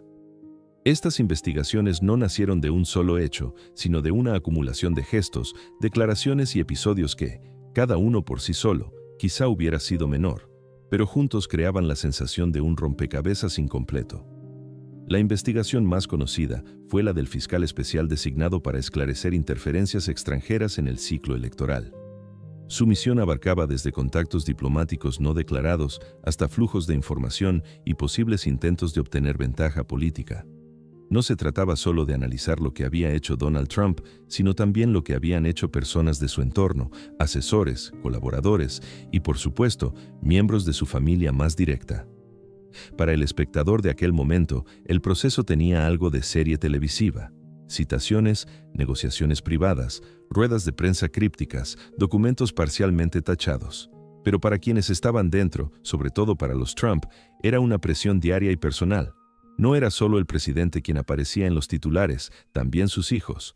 Donald Jr. y Jared Kushner fueron mencionados en múltiples artículos que analizaban reuniones anteriores a la campaña o conversaciones que, en otras circunstancias, habrían pasado inadvertidas.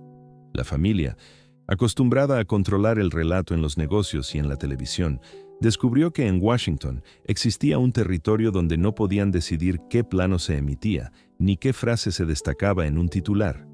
El apellido Trump, que durante décadas había sido una marca comercial, se convirtió en un símbolo político cargado de emociones extremas. Para muchos seguidores, representaba el desafío a un sistema corrupto. Para muchos críticos, simbolizaba la erosión institucional. Y en medio, una familia intentando mantener su rutina mientras los periódicos analizaban, una y otra vez, correos electrónicos, declaraciones fiscales, contratos antiguos, llamadas telefónicas y decisiones administrativas. El país discutía sobre conceptos constitucionales que rara vez ocupan la conversación pública. Obstrucción, prerrogativas ejecutivas, independencia de las agencias y, por supuesto, el mecanismo del impeachment. El impeachment, la herramienta constitucional diseñada para procesar a un presidente cuando se sospecha de abuso de poder, ya había sido usado antes en la historia estadounidense, pero nunca en un clima tan polarizado. Para unos, era una defensa del equilibrio institucional. Para otros, un arma política. Para los Trump, significó algo más íntimo, ver cómo el apellido familiar se convertía, de nuevo, en el centro de un combate nacional. Imagina la escena. Cada miembro de la familia revisando mensajes, leyendo titulares, preparándose para entrevistas, sabiendo que una frase mal interpretada podía alimentar un ciclo de noticias de 48 horas. Los hijos del presidente, muy presentes en las redes sociales, entraban y salían del foco constantemente. Un día eran defensores vehementes, al siguiente, personajes centrales en una polémica nueva. El clima emocional se volvía cada vez más tenso. Los seguidores veían en cada investigación una confirmación de su desconfianza hacia el sistema. Los detractores encontraban cada documento como prueba de algo más profundo. Y así, el apellido Trump se transformó en un espejo de la división del país. Era imposible pronunciarlo sin que alguien, en algún lugar, reaccionara con entusiasmo absoluto o rechazo inmediato. A lo largo de estos procesos, la Casa Blanca vivió momentos icónicos que definieron la era: ruedas de prensa abruptas, filtraciones inesperadas, discursos en rallies donde el presidente hablaba directamente a su base, el eco amplificado por redes sociales que ya eran parte esencial de su estrategia. La presidencia se volvió un territorio donde comunicación, política y emocionalidad estaban entrelazadas. Una de las imágenes que más capturó ese clima fue la de Donald Trump caminando hacia el helicóptero en el Jardín Sur, respondiendo preguntas rápidas de periodistas mientras los motores rugían. Muchas de esas escenas empezaban con alguna versión de la misma pregunta: ¿qué responde a esta nueva acusación? Y muchas respuestas empezaban con una defensa directa del presidente, de su administración o de su familia. Cada episodio sumaba a la sensación de que el apellido Trump estaba pagando un precio doble, uno político y otro emocional. Y sin embargo, esa misma presión solidificaba la narrativa de la familia. Para sus seguidores, parecía que cada golpe los hacía más fuertes, para sus críticos, más controvertidos. Pero para ellos, internamente, era un periodo donde cada día podía traer una sorpresa, una citación, una filtración nueva. Lo notable es que, pese a la intensidad del momento, aún quedaba por llegar la prueba más dura, porque las investigaciones eran un desafío institucional, pero la siguiente etapa sería un desafío existencial. Algo que no solo pondría a prueba a un presidente o a una familia, sino a todo un país. Y ese desafío llevaría un nombre que nadie había anticipado: el año 2020. Un año que mezclaría una pandemia mundial, una crisis económica repentina, una campaña electoral en llamas y un desgaste acumulado durante 4 años de conflicto permanente. Un año donde cada fractura que ya existía en el país se abriría un poco más y donde cada decisión presidencial tendría consecuencias inmediatas sobre millones de vidas. Ahora que la tensión institucional ha quedado planteada, toca adentrarnos en esa tormenta perfecta. Cuando empezó 2020, el apellido Trump ya significaba muchas cosas a la vez. Para algunos, prosperidad y desafío al sistema. Para otros, conflicto y desgaste institucional. Lo que nadie sabía todavía era que ese año convertiría cada debate previo en un simple prólogo. Primero fueron las noticias lejanas, un virus detectado en otro continente, informes médicos que parecían una preocupación más dentro de un flujo de titulares ya saturado. Como tantas veces antes, la Casa Blanca comentaba, evaluaba, restaba o añadía importancia según el momento. Pero, en cuestión de semanas, el tema dejó de ser un problema de fuera para convertirse en la realidad de todos. Hospitales llenándose, vuelos cancelados, ciudades enteras vacías. La presidencia de Donald Trump entró en un territorio completamente nuevo: gestionar una pandemia global en tiempo real ante cámaras encendidas las 24 horas. Cada decisión, cerrar fronteras, recomendar o no mascarillas, confinar o reabrir, tenía una doble dimensión. Una sanitaria y económica, medible en cifras, y otra simbólica, emocional, que se medía en confianza o desconfianza. Las ruedas de prensa en la Casa Blanca se convirtieron en una especie de ritual diario. Allí se mezclaban médicos, asesores, gráficas, cifras y, por supuesto, el propio presidente. Una parte del país miraba esas comparecencias buscando liderazgo y claridad, otra parte, con sospecha y crítica. Declaraciones lanzadas en segundos se analizaban durante días. Estadísticas cambiantes alimentaban interpretaciones opuestas. Mientras tanto, la economía sufría un golpe brutal. Negocios cerrados, millones de empleos en riesgo, cadenas de suministro interrumpidas. Para una familia que había construido su imagen en torno a rascacielos, hoteles, campos de golf y movimiento constante, ver un país entero detenerse tenía algo de pesadilla. Al mismo tiempo, el debate sobre cómo equilibrar salud pública y actividad económica se volvió un campo de batalla político. Las discusiones sobre mascarillas, restricciones y reaperturas dejaron de ser meramente técnicas y pasaron a tocar identidades. En algunos lugares, llevar mascarillas se percibía como responsabilidad cívica, en otros, como un símbolo de miedo o control excesivo. Gobernadores, alcaldes y la Casa Blanca tomaban decisiones a veces coordinadas, a veces abiertamente contradictorias, y de fondo, el apellido Trump actuaba como amplificador. Cualquier medida respaldada o criticada por el presidente se convertía inmediatamente en tema de conversación nacional. En la vida cotidiana, la fractura se hacía visible en detalles muy pequeños: discusiones en cenas familiares por videollamada, grupos de amigos divididos en chats, compañeros de trabajo que dejaban de hablarse de política para evitar conflictos. La figura de Trump, que había sido durante años un personaje omnipresente en la televisión y las redes, ahora se entrelazaba con el miedo real. A la enfermedad, la pérdida de empleo y la incertidumbre. Y en medio de esa crisis sanitaria y económica, el calendario avanzaba hacia un momento que ya estaba marcado en rojo mucho antes de la pandemia, las elecciones presidenciales de 2020. La campaña electoral se desarrolló en un escenario sin precedentes: mítines reducidos o adaptados, actos virtuales, debates organizados con nuevas reglas sanitarias. Los mensajes principales se ajustaron al contexto: gestión de la pandemia, protección del empleo, modelo de país después de la crisis. Para Trump, que siempre había sido un comunicador físico, escenarios, multitudes, aplausos, el cambio de formato fue un reto adicional. Aún así, siguió organizando eventos con presencia de público, convertidos en símbolos tanto de desafío como de polémica, según a quien se preguntara. La campaña de 2020 no fue solamente una lucha por votos, fue una disputa por el relato de la propia realidad. Unos veían a un presidente enfrentando una situación extraordinaria con su estilo directo, enfrentado a medios y críticos. Otros veían una gestión errática que agravaba la crisis. Las mismas ruedas de prensa eran interpretadas de maneras opuestas. Para unos, sinceridad y combate; para otros, imprudencia y ruido. El día de la votación, el país estaba cansado, tenso y dividido. La pandemia había empujado a un uso masivo del voto por correo en muchos estados, añadiendo un elemento más de complejidad y recelo. Los recuentos se prolongaron, los mapas se actualizaban en directo durante horas, luego días. Cada cambio de color en un estado clave se convertía en un pequeño terremoto emocional para millones de personas. Tras la jornada electoral, comenzó una nueva fase, la de las disputas sobre los resultados. Se presentaron recursos, se hicieron alegaciones, se emitieron comunicados. Para los seguidores de Trump, las dudas sobre el proceso se convirtieron en parte central del relato. Para sus detractores, eso mismo suponía un riesgo para la confianza en el sistema.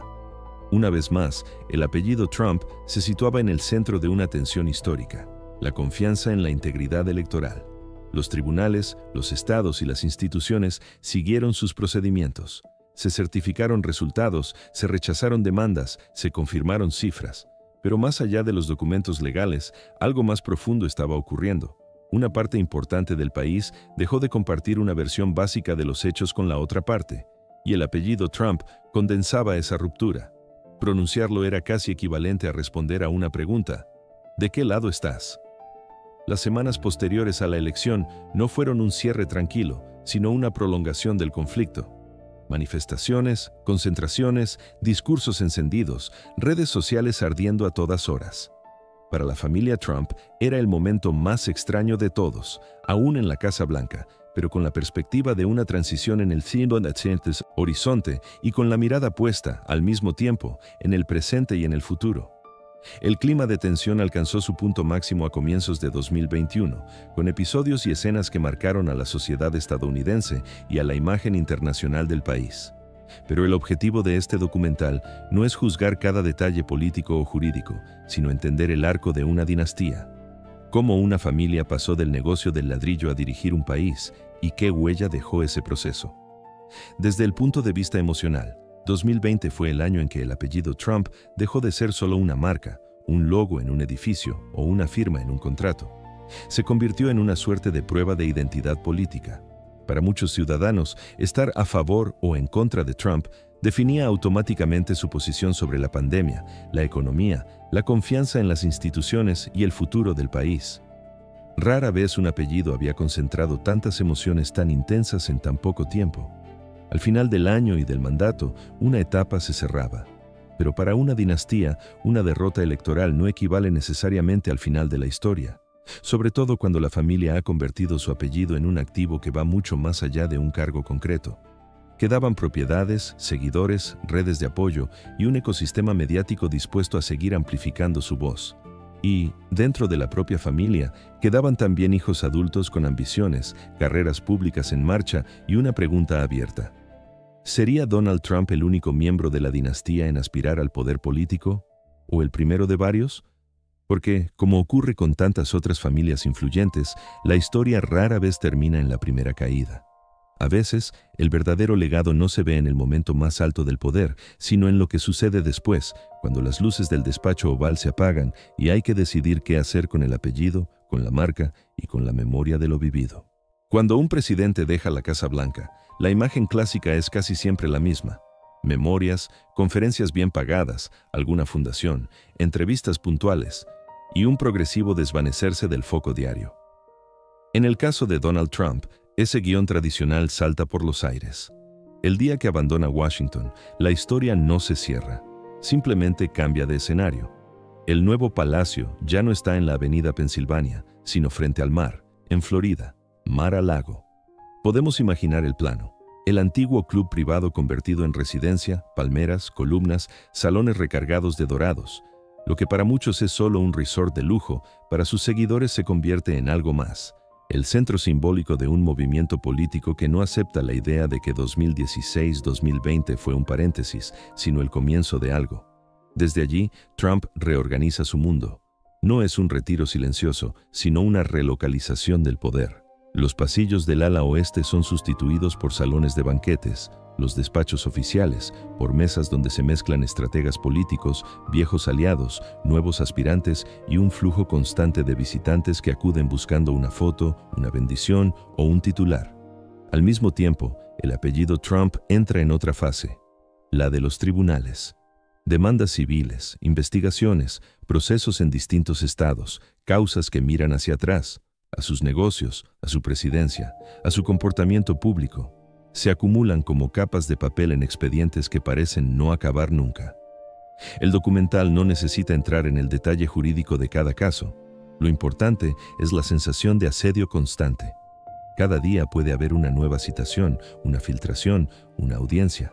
Para una familia acostumbrada a controlar el relato desde portadas y platós, la experiencia de ver su vida diseccionada en documentos legales y declaraciones bajo juramento es una forma distinta y más fría de exposición pública. Aquí el hilo emocional es claro. Por un lado, el expresidente que insiste en presentarse como perseguido y a la vez como imprescindible. Por otro, una estructura familiar y empresarial que tiene que adaptarse a ese entorno de conflicto permanente. En Mar-a-Lago, las escenas se repiten con variaciones. Cenas donde los invitados escuchan discursos improvisados que mezclan recuerdos de la presidencia, críticas a rivales y promesas de futuro. Reuniones con donantes y figuras del partido que acuden, a veces con entusiasmo. Otras, con cautela, sabiendo que el apellido Trump sigue movilizando apoyos. Y también polémicas. Sesiones de fotos, saludos, eventos sociales que, vistos desde fuera, parecen una mezcla de club privado, cuartel político y plató de televisión sin cámaras oficiales, pero con móviles grabando cada gesto. Lejos de retirarse, Trump mantiene una campaña casi permanente. No ocupa un cargo, pero actúa como si estuviera en pre-campaña continua. Mítines multitudinarios, mensajes a través de redes alternativas y comunicados que mantienen a sus seguidores en un estado de movilización constante. La lógica es familiar. Cuando la atención mediática baja, se busca una nueva frase, un nuevo acto, una nueva aparición para volver a situarse en el centro de la conversación. En paralelo, la marca Trump entra en una fase ambigua. Algunos proyectos inmobiliarios y comerciales se revaloran entre sus seguidores. Otros pierden atractivo en entornos donde el apellido genera rechazo. Hoteles que retiran el nombre, campos de golf que se convierten en escenario de actos políticos, acuerdos que se reevalúan. Es el precio y la consecuencia de haber llevado un nombre de los rótulos luminosos al terreno de la identidad política. A nivel personal, la figura que vimos de joven en Queens y en Manhattan reaparece con matices nuevos. Es el mismo Donald Trump que negoció con bancos y cadenas de televisión, pero ahora negocia con algo más intangible. Su lugar en la historia, la narrativa sobre su presidencia, la posibilidad de un retorno o al menos de una influencia duradera sobre el rumbo del partido y del país. En este punto, podemos detenernos un momento y mirar la imagen completa. Un expresidente que no se disuelve en la sombra, sino que se reorganiza alrededor de una sede mediterránea en Florida. Un entorno legal que actúa como telón de fondo constante, recordando que las decisiones, los negocios y las palabras tienen consecuencias más allá de los titulares. Un ecosistema político y mediático que, aunque critique o cuestione, sigue girando buena parte del tiempo en torno a su figura. Para muchas familias, el final de una presidencia sería la cima antes del descenso. Para los Trump, parece funcionar como una especie de segundo acto. No se trata ya de construir torres más altas, sino de intentar consolidar una posición duradera en la memoria política del país y, si es posible, volver al poder formal. En medio de todo, la dinastía se enfrenta a una cuestión que ninguna campaña puede resolver por sí sola: el tiempo. Los años pasan, los contextos cambian, los aliados se mueven, las encuestas suben y bajan. Lo que permanece es el apellido, la base de seguidores y, sobre todo, un grupo de hijos adultos que han crecido dentro de ese universo. Ellos son quienes acompañan al expresidente en sus apariciones más importantes, tomando la palabra en mítines, concediendo entrevistas, construyendo su propia relación con los votantes. Tienen que resolver una pregunta que flota en el aire sin necesidad de formularla. ¿Son simplemente los hijos de, o aspiran a ser protagonistas por derecho propio? Algunos se concentran más en los negocios, otros se implican más en la comunicación política, otros exploran un espacio híbrido entre influencia pública y vida privada. Lo que importa, de cara a la historia de la dinastía, es que el apellido ya no se sostiene solo sobre una figura. Hay varias generaciones en escena, todas marcadas por la misma mezcla de ladrillo, televisión y política. Mientras las cámaras enfocan a Trump en un escenario de Mar-a-Lago o en un mitin en cualquier estado, es fácil olvidar que, sentados a pocos metros, suelen estar esos posibles herederos. Observan, toman notas mentales de lo que funciona y lo que no, aprenden el valor de un gesto, de un eslogan, de una pausa dramática. Para ellos, esto no es solo un espectáculo, es una escuela de poder en tiempo real. Y así, la etapa de expresidencia deja de ser un epílogo para convertirse en un puente. Un puente entre el pasado, los años de empresario y presidente, y un futuro aún incierto en el que la pregunta ya no será solo ¿qué hará Donald Trump?, sino ¿qué hará la familia Trump con todo lo aprendido, lo ganado y lo perdido en estas décadas? Con esa pregunta flotando, el foco del documental empieza a desplazarse lentamente del padre a los hijos. En cualquier dinastía, ya sea una familia de banqueros del Renacimiento, una casa real europea o un clan empresarial estadounidense, llega un momento en que la figura del patriarca empieza a dejar paso poco a poco a quienes vienen detrás. Y la familia Trump no es una excepción. Si las primeras partes de este documental han recorrido ascensos vertiginosos, crisis, reinvenciones y episodios que mezclan espectáculo con política, esta parte se detiene en un terreno más silencioso, pero crucial: el legado. No lo que Donald Trump hizo, sino lo que deja detrás, y quienes están dispuestos y capacitados para sostener ese legado. La imagen inicial es fácil de evocar. Fotografías de los años 80 en las que niños vestidos con ropa impecable posan en áticos de mármol, en inauguraciones de hoteles, en eventos cuidadosamente planificados. Hijos que crecieron en alfombras persas y pasillos brillantes, entre maquetas de rascacielos y cámaras de televisión.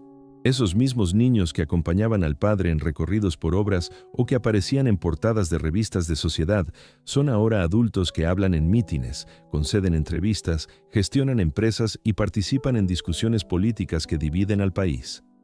La transición no es abrupta, ha ocurrido de forma gradual, pero ahora, en la etapa posterior a la presidencia, es más visible que nunca. Es aquí donde el apellido Trump empieza a funcionar como lo que siempre fue su aspiración más profunda: una marca multigeneracional, capaz de sobrevivir al desgaste diario de la política y del negocio. Comencemos por Donald Trump Jr., el primogénito. De los hijos mayores, es el que más se ha alineado con el tono combativo de su padre. Sus intervenciones suelen ser directas, cargadas de referencias a los temas que han movilizado a la base política de la familia. Desconfianza hacia las élites políticas tradicionales, críticas a los medios, defensa de un estilo frontal y polarizante. Sus discursos en mítines, con gestos amplios y frases coreables, han sido uno de los pilares del apoyo popular al movimiento. Hay un ejemplo especialmente representativo: un mitin en el Medio Oeste en el que, al hablar sobre su infancia, mencionó haber aprendido observando a su padre nunca retroceder. La multitud respondió con un rugido que sonó a algo más que aprobación. Era, de algún modo, la confirmación de que no veían solo al hijo, sino a un heredero. Eric Trump, por su parte, ha ocupado un rol más orientado a la gestión operativa del negocio familiar. Muchos lo identifican como el custodio silencioso de la Trump Organization, el encargado de mantener en marcha hoteles, campos de golf y acuerdos comerciales mientras su padre se embarcaba en la política. A diferencia de Donald Jr., su presencia mediática es menor, pero cuando aparece en entrevistas o eventos públicos, transmite un mensaje recurrente: continuidad. Es como si su misión fuera asegurar que, Independientemente de lo que pase en Washington, la estructura empresarial sigue en pie. Su figura representa la parte de la dinastía que no depende de elecciones ni titulares, la maquinaria empresarial que sostiene el apellido. El caso de Ivanka Trump es diferente y quizá el más complejo. Durante la presidencia, adoptó un rol híbrido entre asesora política y figura pública moderadora.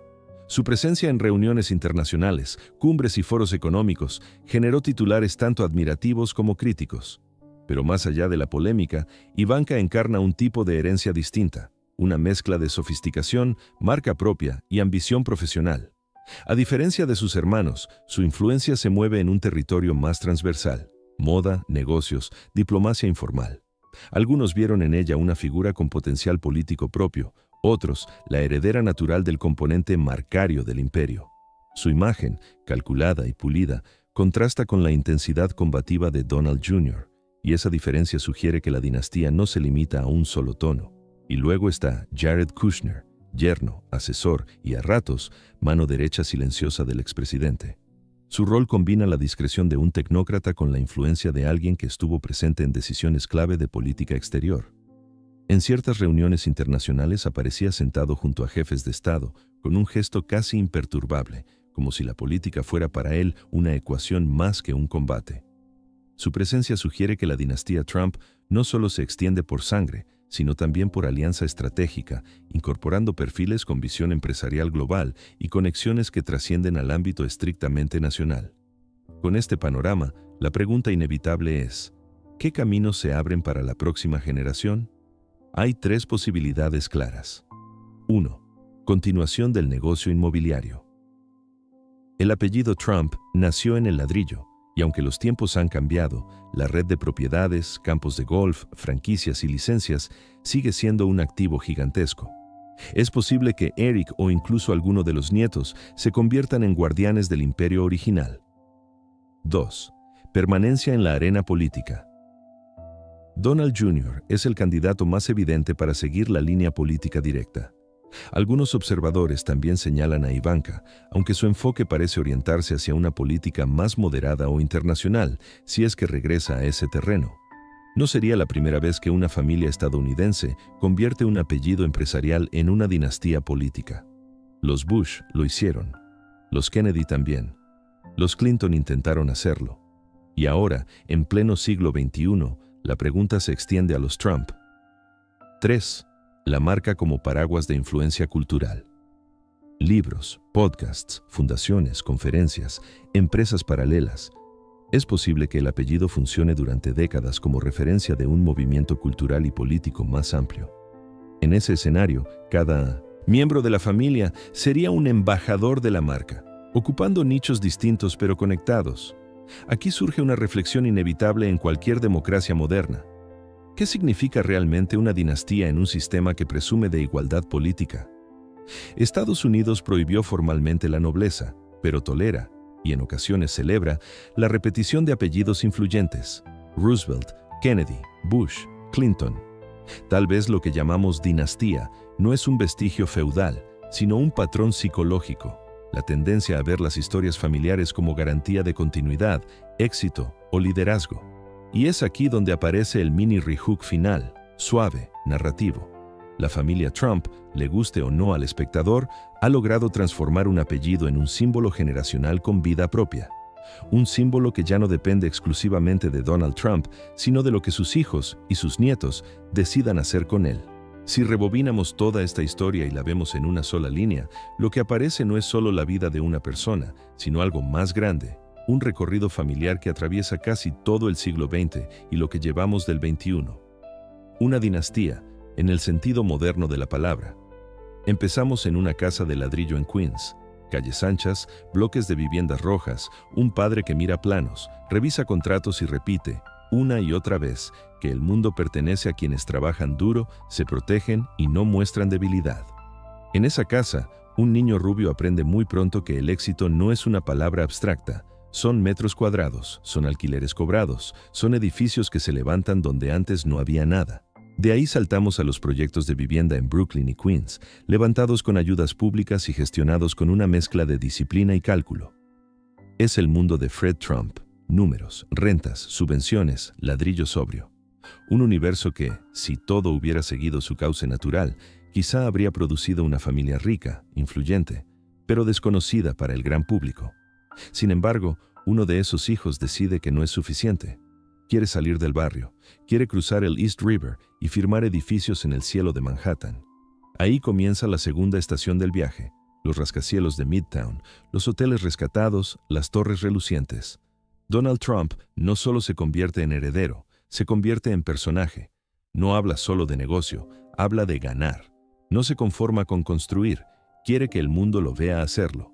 Más adelante, cuando la deuda se acumula y las portadas cambian de tono, el foco se desplaza de los bancos a las cámaras. Nace una fase nueva, la sala de juntas televisiva, con su frase lapidaria, su mesa pulida y su montaje perfecto. "You're fired" se convierte en una de las expresiones más reconocibles de la cultura popular. Lo que antes era un nombre en rótulos de bronce pasa a ser un rostro semanal en millones de pantallas. La línea entre empresario y personaje de reality show se difumina. Y cuando parecía que ese sería el último acto, el magnate mediático que rentabiliza su fama y su nombre en 1000 licencias, la historia da un giro más. La Casa Blanca.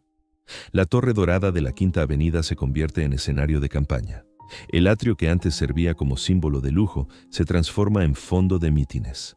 Y un día, el niño rubio de Queens cruza el umbral del despacho oval como presidente. El viaje no termina ahí. Tras 4 años de mandato marcados por polémicas, investigaciones, conflictos, apoyos fervorosos y rechazo frontal, llega otra transición. El regreso a los clubes privados, a las residencias en Florida, a los mítines como expresidente, a esa campaña permanente que no termina nunca del todo. Pero ahora, alrededor de ese centro siguen apareciendo los mismos rostros, hijos, yernos, aliados. La dinastía ya no es un proyecto, es un hecho. Aquí merece la pena detenernos en un hilo emocional que ha estado presente desde el principio, aunque a veces lo hayamos dejado en segundo plano. Volvamos un momento a esa imagen. El niño en la casa de Queens, mirando a su padre visitar obras, escuchando conversaciones sobre dinero, riesgo y oportunidades. Si ese niño pudiera mirar hacia adelante y ver todo lo que ha ocurrido, torres, casinos, cámaras de televisión, campañas, la Casa Blanca, juicios, mítines, libros, herederos hablando en tarimas, ¿qué pensaría? ¿Vería una historia de éxito absoluto? ¿Vería una sucesión de victorias y humillaciones, de golpes de efecto y crisis? ¿O vería simplemente la confirmación de aquella lección central? El mundo se divide entre ganadores y perdedores, y nunca puedes permitir que te coloquen en el segundo grupo. Más allá de simpatías o rechazos hacia la figura de Donald Trump, lo que hemos contado en este documental dice algo incómodo sobre nuestra época.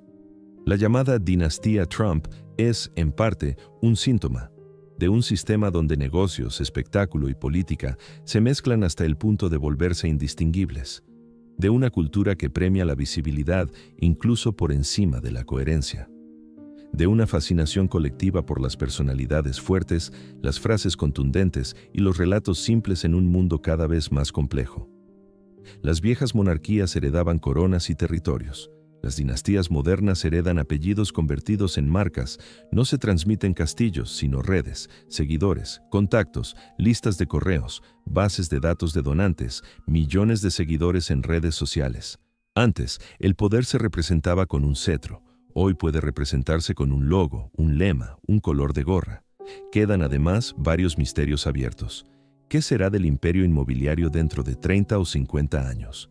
¿Seguirán las torres Trump teniendo ese mismo impacto simbólico o se convertirán en reliquias de una era concreta del capitalismo estadounidense? ¿Habrá un Trump en la política nacional dentro de 2 generaciones? ¿Recordaremos este periodo como el inicio de una saga política comparable a otras familias estadounidenses? ¿O veremos a los Trump como un fenómeno puntual, ligado a un momento muy concreto de polarización y cambio? Y una pregunta que probablemente se harán los historiadores del futuro, cuando los debates de hoy ya no quemen tanto. ¿Cómo juzgarán esta mezcla de reality show, negocio y presidencia? ¿La verán como una anomalía, como el síntoma de una crisis más profunda, o como el anuncio de una nueva fase donde la política, casi inevitablemente, se parezca cada vez más al entretenimiento? Aquí es donde te invito a entrar directamente en la historia que acabas de escuchar. ¿Crees que la democracia está realmente vacunada contra las dinastías? ¿O simplemente las recicla en forma de marcas y familias mediáticas? Si tu apellido se convirtiera en una marca global, capaz de abrir puertas por todo el mundo, ¿hasta dónde estarías dispuesto a llevarlo? ¿Hasta la portada de una revista? ¿Hasta el consejo de administración de una gran empresa? ¿Hasta una campaña política? Tal vez la clave esté en aceptar que las dinastías modernas no siempre llevan corona, ni habitan palacios históricos. Muchas veces llevan traje, hablan en platós, negocian con bancos, firman contratos de televisión, suben vídeos a redes sociales y participan en elecciones. Su legitimidad no viene de un derecho divino, sino de los votos y de los índices de audiencia. Y ahí llega el cierre. Durante siglos, las monarquías de sangre dominaron palacios de piedra.